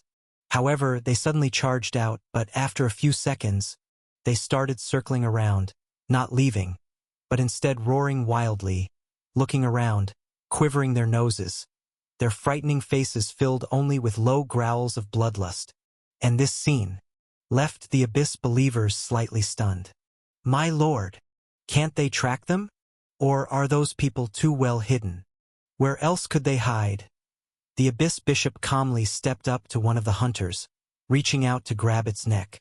It frantically tried to bite, but under the overwhelming strength, it couldn't move at all, only looking around desperately, struggling fiercely.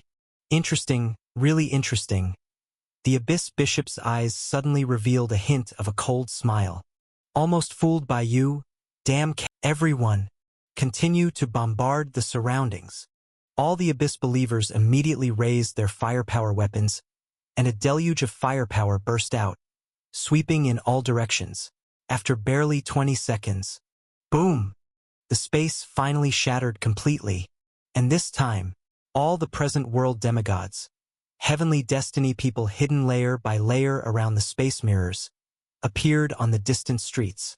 Their expressions were very grim, including Black Cat, who also started cursing loudly. Damn it!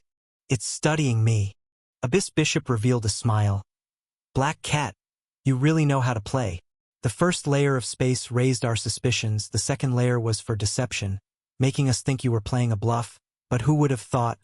There was actually a third layer, hiding here waiting to leave. I have to say, it's a good strategy, very bold but completely different from your previous methods. It's just a pity it's still too shallow. Black Cat growled lowly. Screw it. Let's burst them. Attack. This moment's burst. Only now were the two sides truly fighting a real battle with live ammunition. All firepower, equipment poured out. Not only that, but it also spread out to the surroundings, conducting large-scale assault battles. Everyone's abilities were bursting. Abyss Bishop squinted his eyes. This time it did not notice anything wrong. These guys were indeed fighting desperately, battling to the death, and those heavenly destiny people behind them operating various long-range firepower. It was understandable, after all, their own combat strength and special abilities simply couldn't compare with these beings. However, the Abyss Bishop was still somewhat cautious, and Black Cat did not participate in the fight. Its gaze met the Abyss Bishop's. As long as this bishop didn't move, it couldn't move. Its pupils narrowed slightly, filled with vigilance. Your aura seems to be, you've piled all your resources onto your... The Abyss Bishop sketched a smile. How coincidental, we made the same decision. Now, it seems, it should be time for us to decide the winner.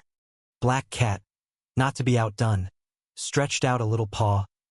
Come on, Grandpa Cat will blow you up. However, the Abyss Bishop chuckled low, its profound eyes carrying a bit of condescension. Forget it. It's better to free all of you earlier to end all this. The next moment, a rumbling crash came from the distant truck. Something was waking up. And then, a thick steel plate was pierced directly by a claw.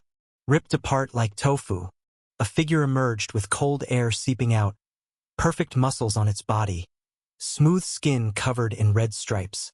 They were drawn as if they were part of its clothes.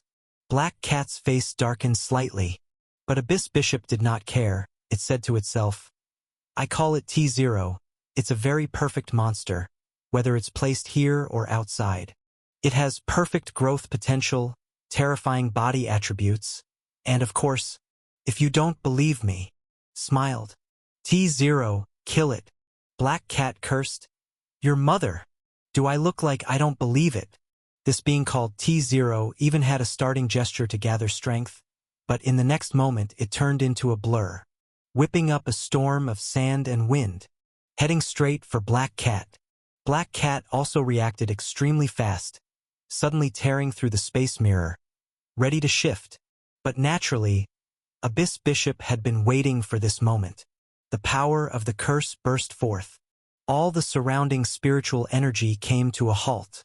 2 against 1. Black Cat cursed foully. "Have you no shame? Fight me one-on-one if you dare." Abyss Bishop paid no attention. The Abyss has always been unscrupulous, let alone a fair fight one-on-one. While Black Cat, gritting its teeth, made a fierce leap, instantly shifting 50 meters away, but in the next moment, the murderous assault was upon it once again. This T0 was simply a perfect battle monster.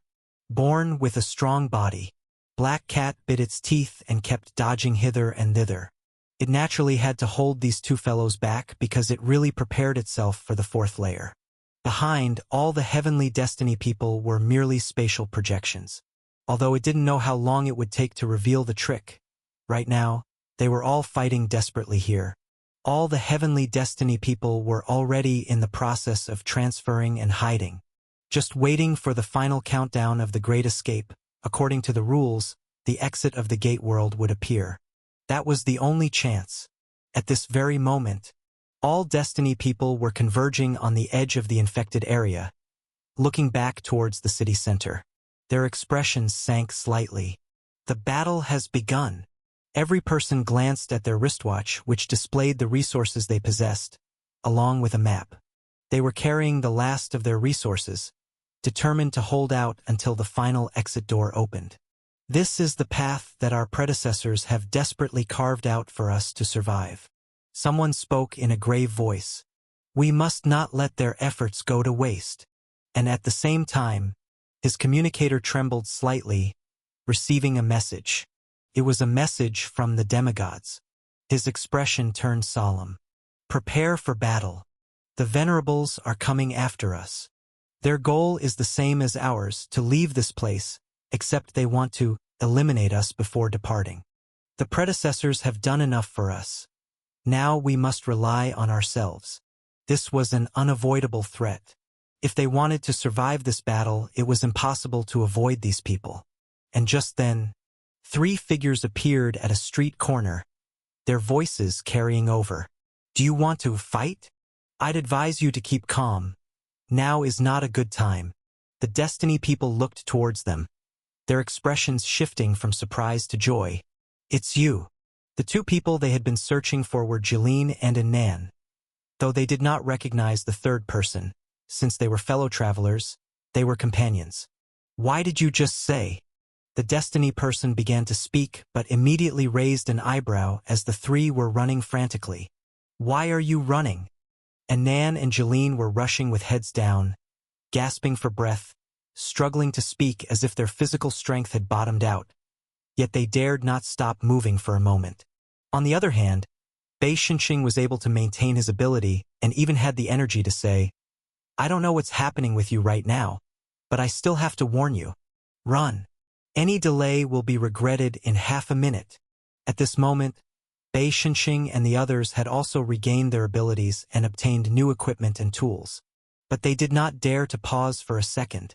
All Destiny people looked at one another hesitantly, but the direction from which the 3 had come was the infected area. If they chose to run now, they would be diving back into danger, drawing closer to the battlefield. What exactly happened? The Destiny people couldn't help asking. To which Jeline and Anan could only clench their teeth and spit out one word: run! Based on their knowledge of the two, the Destiny people were hesitant, but at least they started to move, albeit not quickly. When the three dashed past them, they were ready to ask a couple of questions to understand exactly what was happening. However, the three passed by them like a gust of wind with a whoosh. "Look back!" Jeline shouted, catching his breath. The crowd turned their heads, and their gaze trembled, for a strange noise was coming from the infected area behind them, but it was too distant to make out clearly. Then, 4 or 5 hunters burst out, looking somewhat confused, as if they had lost their target, turning their heads back toward the infected area. "Is that it?" The Destiny people were momentarily stunned. But the next moment, boom! A massive wave of monsters howled out from the infected area, accompanied by frenzied roars and a dense barrage of impacts. They surged directly from the other side of the infected area. F***CK. This infected area is soundproof too. Initially, they couldn't see through the green mist, and coupled with the soundproofing effect, by the time they saw the terrifying wave of monsters, even they, of good character and conduct, couldn't help but curse in shock. Not only that, they could clearly see that not only had the empty street in front of them been instantly filled, but also the several hundred meters across the infection circle were bursting forth like tidal waves. The scale of the monster wave was enough to induce despair. Damn it! Run! They didn't hesitate for a second and bolted. At this point, who cares about the Abyss Venerable leading a part of his believers to hunt them down? They too would have to scamper away upon seeing it. And these monsters, pushing forward, were not facing them but were crazily roaring towards the inside of the monster wave. They didn't have time to delve into these details. Only a frantic race away mattered, knowing that these hunters and night demon monsters had been evolving and mutating time and again. Each one's speed was entirely different from before. What they didn't know was, at the center of this disaster right now in the monster wave, though surrounded and overrun by a multitude of monsters, was indiscernible from the outside. Su Chi's ghost fire motorcycle was being heavily encircled, a plethora of ghost fire forming a protective shield around him. Any hunter or night demon that lunged at him was melted away by the scorching ghost fire. Yet they continued to hurl themselves towards him in desperate attacks. "You know, you really shouldn't say," Su Chi said. "I just realized your enthusiasm for me is different from theirs." Truth be told, Su Chi had taken a lap or two in the infected area before he ran into Bei Xinxing and the others again. Truth be told, these three were rude. As a probationary intern for the Hustlers sect, and just as he was about to go over and greet them, the three of them took to their heels. So disrespectful. Thus, he chased. They fled. Of course, he was only joking. Su Chi simply let them lead the way. He even deliberately slowed down to match their speed, resulting in him being caught up and swallowed by the monster wave. "I'm really such a kind-hearted, perfect gentleman. But now, having left the safe zone and stumbling upon a bunch of other Destiny people was even better." Su Chi had been worrying about where to find people. Isn't this just perfect? Moreover, Su Chi could control the speed of the monster horde. They sped up when he did and slowed down when he did. These multitude of monsters clung to him like a relentless parasite, completely inescapable. During his previous pursuit of the trio, Su Chi had discovered this fact. By speeding up and approaching the three, he had scared them into using all their lifetime skills. But it only confirmed his theory. All the hunters drawn by the noise they made would suddenly turn back and lunge at him, as if he was something that drove them into frenzy. Later, Su Chi wondered if the subjects of the experiment were not numerous enough, but even when he encountered this group of Destiny people, it was the same. Hence, Su Chi could only say that their enthusiasm for him was a little too excessive. Stalking isn't admirable. That's all he could say. Of course, he might have an idea about the reason by now. It was because he had tens of thousands of T-virus blood serum fragments on him, which apparently had a unique sense to them. These things attracted the monsters like poison. However, Su Chi also guessed that perhaps it was because he possessed too many of such items, which wasn't too bad a situation, as it made the strength within those T-virus serum fragments appear all the more extraordinary. At this moment, everyone was still frantically running for their lives. Su Chi was a bit kind after all, throttling the Ghost Fire motorcycle to maintain a steady speed, now that he already had his answer. And he was now preparing his backup plan, which was the new advanced equipment he had obtained. With just one go, he could clear all the monsters. However, now was not the time. Additionally, Su Chi's gaze was drawn to the distance, where a blaze shot up into the sky, breaching the clouds and disappearing from view. Are they using missiles now? It seems that's where the battlefield is. The Abyss and the present world were already in confrontation, while the Destiny people were waiting at the edge of the infected area. Su Chi had a rough idea of the strategy that the Black Cat had laid out, and the Destiny people were also attempting to turn and find other routes, trying their best to avoid the way to the battlefield. But, as soon as they thought about it, Su Chi would speed up, making them utterly terrified, with no choice but to head in that direction tirelessly. What the hell is going on with this monster horde? Brother Jeline, Brother Anan. I have no idea, Jeline yelled. I can discern something unusual, Bei Xinxing said gravely. These monsters seem intelligent, as if they're deliberately driving us. Of course, I can't be sure of this, and also, I don't know why they're gathering together. Maybe it's an opportunity to strike at the Abyss. And Nan now turned to those Destiny people. What's the situation now? While they continued running desperately, they reported back about the situation out there, conveying only the key information briefly. However, the three of them couldn't help but slightly frown. Jeline felt somewhat powerless as he clenched his fists. Had the Abyss's oppressive strength reached this extent, where the demigods, including Lord Cat, had to trade their lives for a chance? Even though they wouldn't die, the vanishing traces would have an impact. Nothing came without a cost. It's true that this could indeed be a surprise attack, but it might lead to worse outcomes. Remember, the Abyss will have more tricks up its sleeve than you, so don't resort to this unless it's the last resort, Anan said, furrowing his brows. Finally, Bei Xinxing spoke up.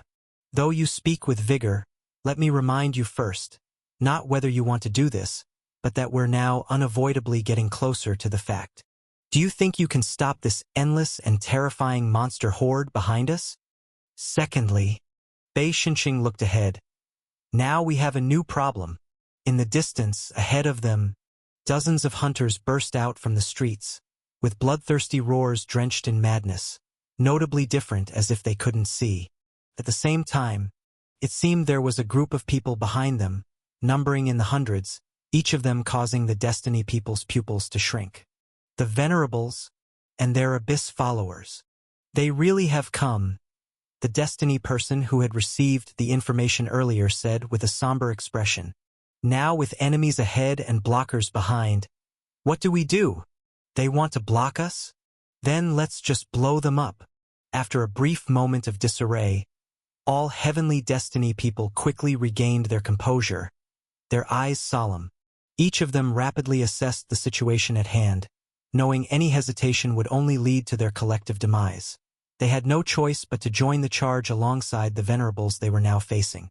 And the Venerables' eyes were cold as they watched them. How come you're running back? Is it a new strategy?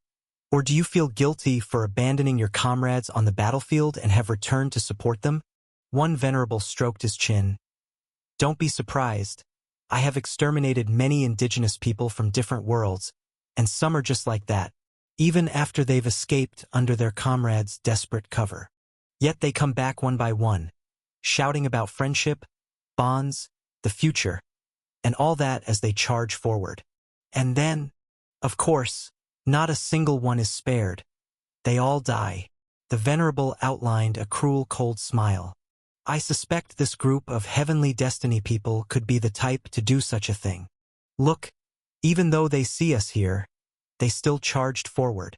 The Venerables were already calmly raising their weapons, and dozens of hunters also madly lunged at the Heavenly Destiny people. Naturally, they were ready for a fight, and just at that moment, Jeline clapped his hands together. Leave it to me. Jade swirl technique. In that instant, he felt as if the spiritual energy was sucked out of his body. But the next moment, an astonishing blue vortex of energy burst forward with an attacking momentum. Although their sequence abilities had been unlocked, they had to be used cautiously, as they consumed a lot of spiritual energy. The Venerable's eyes remained calm, with no intention of clashing head-on. No need to strike yet. Let them come closer. Rather than letting them run wild into the infected area, they preferred to lure them into this region, trap them here, and then surround and eliminate them with no escape. Seeing that the Venerables and Believers were not making a move, the Heavenly Destiny people, after their big Jade Vortex energy wave obliterated the hunters in front of them, rushed forward without hesitation. Prepare for battle, the Venerables said coldly. However, they had misjudged everyone's intentions. In the next moment, at Anand's low growl, he burst forth with his ability, applying the wind run buff on everyone, instantly increasing their speed. Then, they dashed straight ahead like a shot. The Venerables and Abyss Believers watched the scene in silence. Do they not know where the battlefield is? Or is it? The previous Venerable squinted his eyes. Are there really fools who would return to the battlefield to provide support? However, suddenly, they felt a shiver throughout their bodies. Something's not right. There's something in the distance. A vast darkness. It's a monster wave. In that moment, they too instantly noticed the clue and the massive swarm of monsters emerging en masse from afar, their eyes wide with shock, rushing rapidly towards them. Run! They too roared and immediately began to run. Damn it! Those Heavenly Destiny people. With such a thing behind them, no wonder they were running so fast. Damn it! How did we not notice it? As for why they hadn't noticed, Su Qi had something to say. Lucky for me to cooperate like this, Su Qi, enveloped by the monster wave, murmured as he moved forward. Had I not detected a reduction in their numbers early on, who knows if these Venerables might have decided to keep those people here. As for the battlefield ahead, it wasn't much of a problem. He was coming with a great army to sweep across. Of course, it would be an indiscriminate sweep across. Boom! Under the advance of the monster wave, all the buildings could no longer be considered destroyed or knocked down. Instead, they were swallowed by the monster wave as if devoured, turned into ruins, effortlessly devastated. Su Qi had just realized that the number of monsters he had drawn was truly vast. Although he had killed a great many by all possible means, they were rapidly replenished, and their numbers were still increasing. This might just be the most troublesome mechanism set by the Battle Royale. That is to say, as the end approaches, not only will the monsters evolve stronger under the erosion of the green mist, but their numbers will also continue to grow. Unkillable, the more you kill, the stronger they become. Anyone who reached this point would feel despair. However, the greater the challenge, the more Su Qi knew the power contained within the T-Virus blood serum fragment. The power of life and death, the name of Blood Demon. Absolutely extraordinary. Su Qi had long decided that he would do everything possible to get his hands on it. Boom! The ghost fire on Su Qi's body was already dimming, signifying that this powerful equipment was reaching its limit. But being able to last so long amidst such a tide was enough evidence of its strength. At this very moment, Su Qi sped up, rushing directly into the battlefield before the ghost fire could burn out. And this acceleration caused the Venerables of the Abyss and the Believers' eyes to split with rage. The Heavenly Destiny people in front were gritting their teeth and running with heads bowed. Now, everyone's objective was remarkably consistent. Anyone looking to cause trouble was aiming for mutual destruction.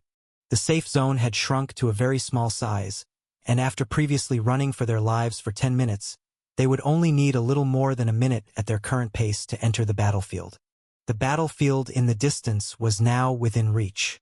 You could hear a plethora of explosions, the sounds of battle, the fluctuating auras of various abilities being used, and the people on the battlefield were still oblivious to the imminent events.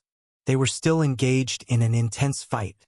It has to be said, as long as real power is brought out, The clashes between demons and demigods completely differ from those of ordinary sequencers. The strength, power, and abilities that burst forth are extraordinarily spectacular. Their combat consciousness carries countless years of accumulation with each encounter. That essentially soulful aura involuntarily transcended limitations and revealed itself. Despite being trapped in their exceedingly frail bodies, every person's eyes blazed with an overwhelming fighting spirit, as if it were the momentum of that last battle from countless years ago. The Black Cat and the Abyss Sect Master were also fighting with real fire. The Abyss Sect Master's body was covered in deep, bone-deep scratch marks, veins bulging, and the tattoos all over his body glowed with red light and bloodlust. Under the immense vigor of his chi and blood, his entire body seemed as if it could not withstand the strain and was about to split open, but he paid no mind to these injuries. His eyes held only a cold light. Without hesitation he lifted his weapon once more, and a terrifying energy burst forth directly at the Black Cat. The Black Cat, at this moment, was in a different state from before. Its fur was standing on end, and it was covered with various injuries. Whoosh!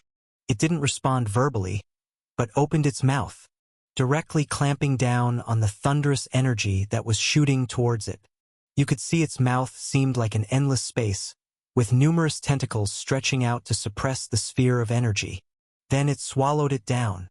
In just an instant, with a burst of greater force, it opened its mouth and a more powerful energy exploded forth. Heading straight for the Abyss Bishop, the Abyss Bishop calmly teleported away to dodge and turned back to look at the energy that had veered toward the high-rise building, revealing a hint of a cold smile. It seems you've almost reached your limit, having completely lost your aim. Huff, huff. The Black Cat was gasping for breath. Though it was an elemental devouring beast that could swallow any energy, there was still a limit. On top of that, it had previously set up the mirrored flower water moon, and then, atop the Black Cat's head was a small space labyrinth, where a figure was searching for a way out. It was T-Zero. The Black Cat had temporarily trapped that perfect level night demon T-Zero inside. Otherwise, it would have been powerless to stop both of the mighty entities. It had already expended a great deal of power. At this moment it was like a stretched bow at the end of its strength. But it could not fall. "Can you continue?" laughed the Abyss Sect Master gently. "All right then, let's see if you can swallow this strike." He extended his hand and plunged the knife into his own heart. Although this scene was astonishing, the Black Cat's eyes sunk. The power of the god of anxiety was so eerie. All acts of self-harm were their source of power gain. The next moment, the body of the Abyss Sect Master suddenly split open violently, numerous veins burst, and blood sprayed out. Yet his expression was one of pleasure. Muttering to himself, "Pain is the source of power burst. The great power of the Lord of Anxiety. Can you feel it? Feel your ass." The Black Cat charged furiously, its figure flickering within the spatial vortex, each step imbued with its formidable space power. It knew it had to take the initiative to strike. If that guy was genuinely allowed to unleash his full power, the Black Cat would not be able to endure. "I've fought countless knights in the ranking battles, always hovering in bronze, and I've never fallen. You think you can take me down? No way." The Black Cat roared lowly, its form suddenly enlarged, no longer a cat, revealing its true body with endless cold light shooting out from its mouth, and a bounty of tentacles wrapped towards the Abyss Sect Master. But then, in the next moment, the Abyss Sect Master also expanded abruptly, its demonic form revealed. An enormous blood-red palm stretched out and aimed to strike at the Black Cat. "Forgot to tell you, at this very moment your heavenly destiny people have nowhere to hide. They have already been hunted by those venerables I sent out, and by now, probably not many are left." Black Cat scoffed coldly. "This sort of goading is no use to me, I have to tell you. I've set up a whole bunch of contingencies you can't even imagine. It was just blustering. But there was no other choice. After all, they could only hope that the heavenly destiny people could escape from the venerable's clutches." However, the next moment, Black Cat suddenly furrowed its brow, looking toward the distant street filled with ruins. The entire street's buildings had collapsed and were blocked. One reason was that their battle was indeed very fierce. Another was to prevent anyone from leaving the battlefield. But at this time, it seemed like there was some movement over there. It, with its sensitive ears, was the first to notice something was off. But immediately, a burst of explosions came from there. All the rubble blocking there burst forth with a rumble. And in that moment, everyone on the battlefield raised their eyebrows, unable to help but look over. The sound of dense, chaotic footsteps and noise filled everyone's ears. Quick! Blast open the barriers. Fast! Pummel it with all the firepower. They're coming from behind. Hearing such noises and seeing a group of Abyss running out, everyone's pupils shook slightly because this group was entirely made up of Heavenly Destiny people. Black Cat's eyes widened to the extreme in shock. Your mother's kiss. What the hell are they coming back for? Bei Shenxing glanced at everyone, squinting his eyes. He didn't speak but immediately started running. Since the big one was behind, there was no point in warning. It was better to get to the front first. And when Anan and Jeline saw the people on the battlefield, they were about to yell to run. Suddenly, they saw that the aura emitted from all the seniors, including the demons, was much stronger than theirs. They paused. Seemed like they couldn't run as fast as the seniors, and importantly, there were demons present as well. The duo immediately roared, "Seniors, we're here to lend you a hand." Black Cat cursed, "Are you freaking idiots?" It wanted to scold these fools. It had just managed to get them off the battlefield, and now they had come running back, not even individually but bundled up in groups. The Abyss Bishop stopped in its tracks for a moment, its eyes curious, murmuring to itself, "I hadn't expected this." Black Cat cursed and swore. Just as it was about to act again to repel the Abyss Bishop and then kick this group awake, it suddenly saw Anan and Jeline both vigorously blinking at it. Question mark. Your recent blasting of the ruins must have gotten dust in your eyes. Huh. Black Cat was very annoyed. Anan and Jeline were somewhat helpless, having conveyed all they could. Now, there was only one thing they could do. Run out of respect. The next moment, the Heavenly Destiny group, who had claimed they were there to lend a hand, as demons squinted and looked down to see how they would help, they suddenly put away their weapons. Anan flicked his fingers again, being the wind god's divine son. He burst forth with his full power, applying the wind run buff to all the Heavenly Destiny people. Run! Under everyone's shocked gazes, the group of Heavenly Destiny people suddenly accelerated, speeding straight toward another side of the battlefield. That left everyone a bit dumbfounded, and at the same time, following them were the Venerables and Abyss Believers, whose speeds were not slow either. They were even more urgent and faster than the Heavenly Destiny people just now, dashing forward without a single moment of hesitation. Now, it was the Abyss Bishop's turn to be perplexed. It slightly furrowed its brow, just about to speak. You! But the Venerables and Abyss Believers just lowered their heads and burst forth at an increased speed. They also clearly understood the situation. Even if they couldn't get to the very front, they couldn't be at the very back. Even though the Abyss demons were present, it didn't matter. The half-gods of the present world were also there. Looking at the people now, they saw themselves from just 10 minutes before. They too streaked out like a puff of smoke. They didn't even leave a single word. At the scene, all the demons and demigods, even those who didn't understand, began to realize something was amiss. Black Cat suddenly turned its head back, and the Abyss Bishop coldly directed his gaze into the distance. The air is contracting. There's something coming from over there. The next moment, boom! The tall buildings standing in the distance suddenly cracked inch by inch and collapsed rapidly. And at the same time, dense, black tidal waves surged like a tsunami. On closer inspection, it was an uncountable tide of huge monsters, with numerous hunters barely noticeable among them, and a vast number of night demons were also part of the rolling wave. F***CK.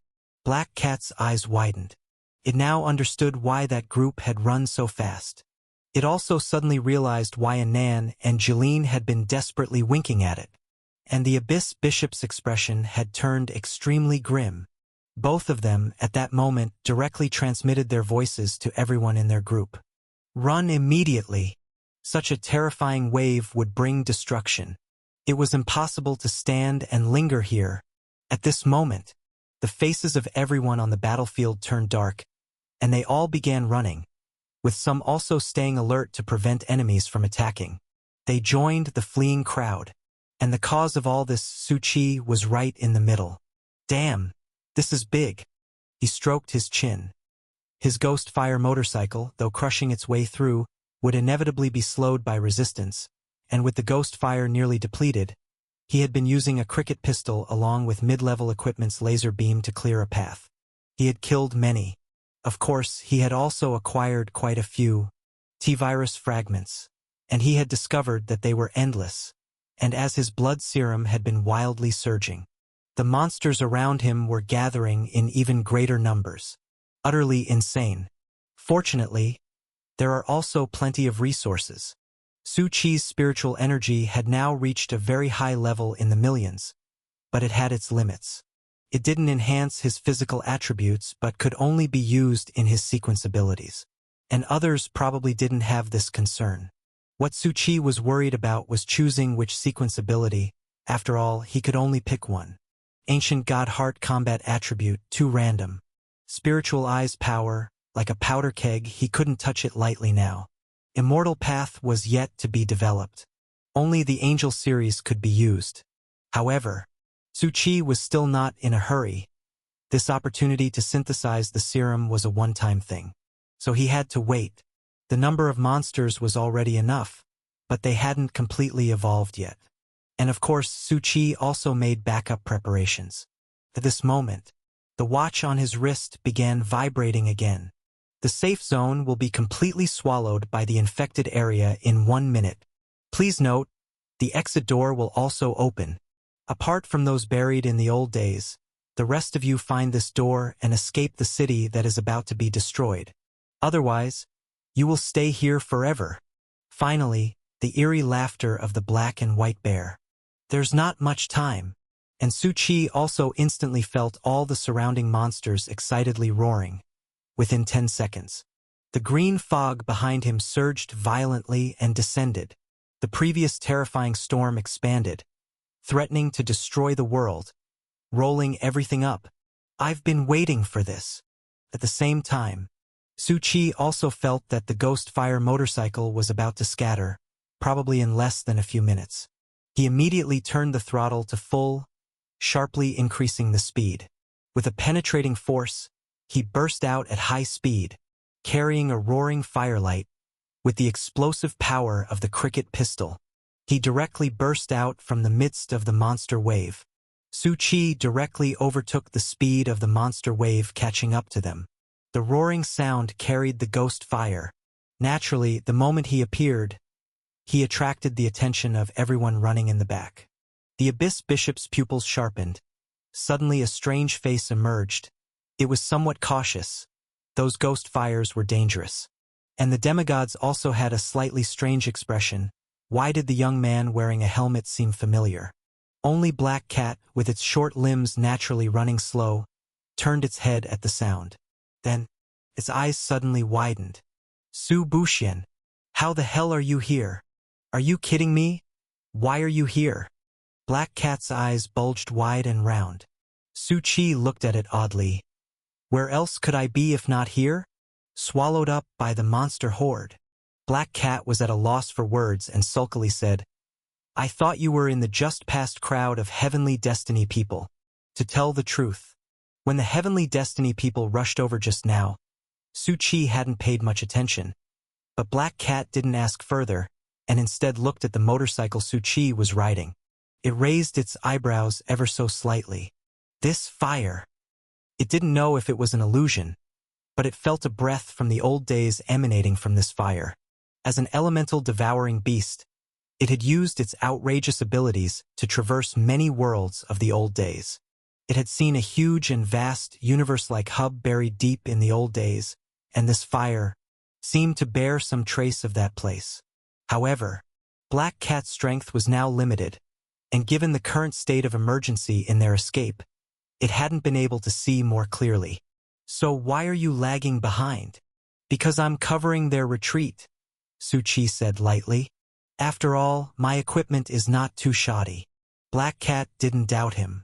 Indeed, the ghost fire seemed to be able to protect Su Chi for the time being, but it looked like it would only last a short while, already flickering and about to extinguish. I didn't expect you to have such guts.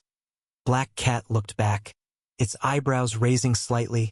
So, Su Buxian, since you've come all this way, do you know why they are congregating together? Su Chi, without a change in expression, pondered slightly. This could be due to their nature, after all.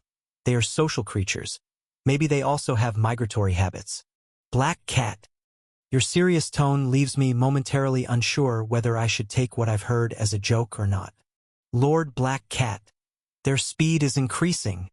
It seems the infection is enhancing their strength. Su Chi nodded in agreement.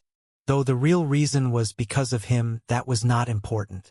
Turning back to look at the monster horde behind them, yes, Lord Cat, if you have any tricks, it's time to use them. Look at them. At this very moment. Crack! The Abyss Bishop burst forth with a disturbing strength, accelerating violently with the other demons. The force made Su Chi glance subtly, while Black Cat gritted its teeth, and after a long struggle, it leaped directly and positioned itself onto the back seat of Su Chi's motorcycle. Take me with you. Hey! Su Chi said, just compare and you'll see. Can you keep up or not? As a leader, you see how others know to advance with their troops. Why are you falling behind? Black Cat bared its teeth and snarled. Stop your blathering. Su Chi did not continue to speak, nor did he stop Black Cat from hitching a ride, for he had noticed its injuries from the moment he saw it. Its wounds were quite severe, and as it moved, one could see blood spilling everywhere, and its physical strength, spiritual energy, and more were all but depleted. Previously, when facing the Abyss Bishop for the final strike, it had stood firm. However, he hadn't expected what would follow. Its blood spilled behind Su Chi. At this very moment, the ghost fire of the motorcycle had disappeared, leaving only the bike itself still operational. Do you need healing? Su Chi was oddly collected. Look at the infected area in the sky dome above. Once it gets here, with your current state, you probably won't last more than a minute. Black Cat fell silent. Forget it, it's not necessary. We've given half our resources to the Heavenly Destiny people. The other half was all invested in me. Keep your resources for yourself. Avoid everyone as much as you can in the infected area and survive. Find an exit. Su Chi mused to himself. This sounds ominously like a farewell. What if it isn't just a figure of speech, but it actually is one? Black Cat frowned, not understanding why this guy could still joke around and be so calm in the face of their current situation. We're all already burning ourselves out, surviving on our last breath. Who do you think we're doing this for? Black Cat panted.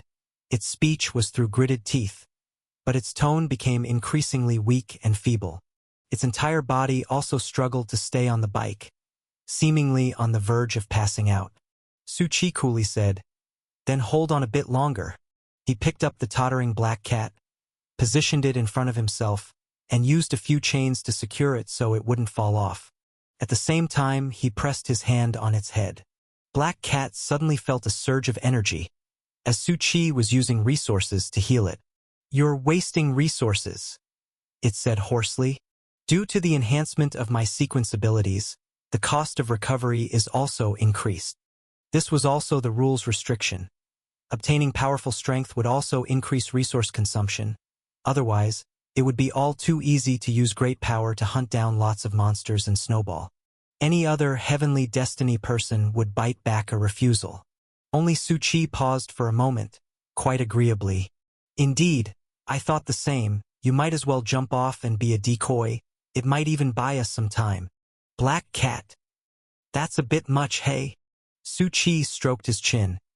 Isn't that what you said about sacrificing yourself and not wasting resources to protect the Heavenly Destiny people? I did say that, But I didn't mean it to this extent, you bastard. I'm just making the best use of everything. You bastard. Are you a heavenly destiny person? Or just inhuman? Sorry, I'm one of the hustlers. Su Chi snapped as he lifted Black Cat.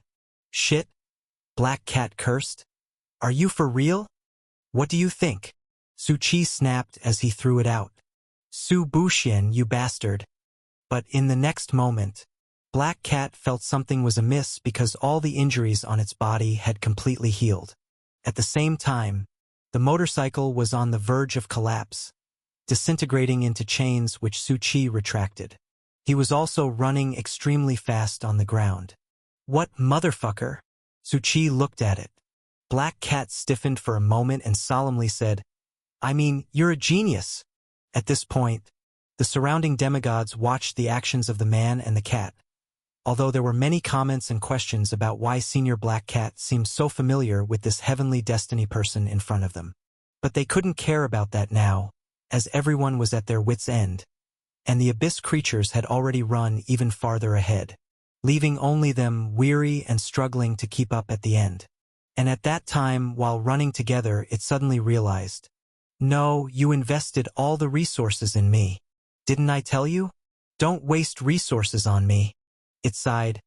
Beneath the infected area, all beings are equal. Without sufficient resources, there's only a dead end. Now the infected area was shrinking rapidly. The green fog had enveloped the sky, and they were in a world of gray within their field of vision. Everyone felt an encroaching sense of crisis about to consume them. We're not buds. Su Chi only wanted to say, you're thinking too much. Think I've invested all the resources in you? That's less than 1,000th. Hardly more than a trifle. However, even though that was the truth, Su Chi seriously said, I am ready to sacrifice my life for righteousness. I am not one to forget my origins. How about you just owe me another favor? But you've got to survive first. Black Cat looked behind. Rolling toward them was not just a massive tide of monsters, but also a storm of infectious green fog. With a boom, the howling wind swept up everything around them. The green fog roared toward them. The last safe zone was being devoured. Likewise, many demigods trembled slightly, immediately using the last of their resources to resist the corrupting influence. Although they could still hold on, it was clear that everyone was on the brink. The monster tide behind them was also covered, the thick infectious green fog merging with them, bringing an even more intense and terrifying approach. Black Cat gritted its teeth. The fleeing group was tightly packed. The distance hadn't widened but, on the contrary, was tightening even more. And just at that moment, the monsters chasing from behind suddenly stopped, each trembling slightly as the green fog inhaled into their bodies with each breath, filling them. What's going on? Why did they suddenly stop? Su Chi watched the scene with no surprise.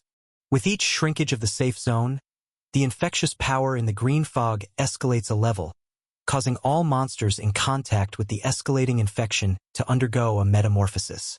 You know this so well? Black Cat was somewhat surprised. Of course, Su Chi knew. He had been present during several safe zone contractions, witnessing the changes in these monsters, their numbers growing more and more. Rather than being shocked by this, I advise you to watch out for the present. Su Chi extended his hand. The electric blade in his grasp suddenly sliced through, cutting a missile that had been fired at them straight in half. The abyssal crowd also realized this at that moment and, after a brief reaction, immediately launched an attack. The heavenly destiny people and venerables ahead also came to the same realization, and the two sides instantly burst into combat. Being mortal enemies, during the escape, there were various provocations, and now with the monster tide halting, the battle erupted naturally. No respite, no breathing space. This was their brutal fight.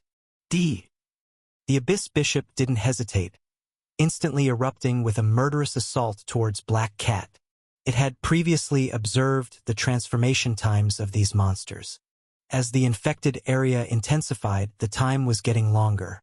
At first, it was 1 minute, then it became 2 minutes, 5 minutes, 10 minutes, and now, It estimated there was less than about 20 minutes. So, it was determined to take these guys out directly and then deal with what followed. It had also discovered the value of these monsters. The power contained within them was supreme, an extraordinary treasure, and Black Cat was grinding its teeth. Damn it. Just because the tiger doesn't show its stripes, you think I'm a sick cat, huh? It was preparing to burst forth once again, using the power of space to envelop the Abyss Bishop. But at that moment, Su Chi calmly extended his hand. Don't rush. I've got this. You keep your power and take the others to find the door. That's enough. Black Cat was startled. Wait, what are you talking about? And in the next moment, Su Chi had already taken action. The electric blade roared into life at maximum power, directly shattering the burst of cursed power from the Abyss Bishop. Not only that, he pulled out his cricket pistol and immediately pulled the trigger. Whoosh! The terrifying energy cannon made the Abyss Bishop and a group of demons shiver, furrowing their brows and staring intently at the man before them. Black Cat's eyes widened even more. Such power! Su Chi simply said, Old Deng, don't just stand there. Staying will only harm you guys. Black Cat went silent for a moment, realizing both the previous blue ghost fire and the cricket pistol in Su Chi's hands. Su Chi had gained a special opportunity in this grand escape, and although he was quite sarcastic, he was saving them from fire and water. I understand, Black Cat said solemnly, then using the power of space that had just been restored, enveloped all the demigods and the rest of the heavenly destiny people. Then, in an instant, teleported somewhere else. The demon's pupils turned cold, brimming with killing intent. The Abyss Bishop tried to interfere, but was brutally suppressed by this young man before it. And in the next moment, Black Cat had not left. It said in a deep voice, I will help you, and then at the last moment I'll send you away. Su Chi. He gave a thumbs up, although this act is very honorable. But what I meant was, you misunderstood me. Black Cat was confused. What? Su Chi extended his hand. A button appeared in his palm. On this button was a yellow circle pattern, within which were 3 black triangles, like the blades of an electric fan rotating, yet seemingly signifying extreme danger. Holy shit! Nuclear! Black Cat's eyes widened. What I meant was, Su Chi said indifferently, what's coming next is a non-discriminatory, wide-area super-lethal weapon. If you stay, you'll only die with the people from the Abyss. So staying here is not a wise move. Black Cat. And the pupil of the Abyss Bishop contracted even more. Damn! They knew all too well the power of such a thing. A lethal sense of crisis flooded its heart. The Abyss Bishop also burst forth with all its power. The terrifying curse power even caused it to manifest a blood-red shadow. Curse! Burst! A torrent of blood-red shot out, aiming directly at Su Chi. And Su Chi quietly looked at it. The blood-red stripes on his arms suddenly moved, directly swallowing up the cursed power. Question mark. The Abyss main character's eyes widened. I'm going to press it. Wait. Black Cat's eyes widened. I just triggered a teleport. It will be at least half an hour before I can do it again. That doesn't matter. Under the shocked pupils of Black Cat and the numerous Abyss demons, Su Chi decisively pressed the button, resolute without any hesitation. And at the next moment, the sky dome was filled with a roaring sound, a nuclear bomb, flickering with black streamers and a blue propulsive energy at its tail. Under the horrified and focused gazes of the demons, it was plummeting down,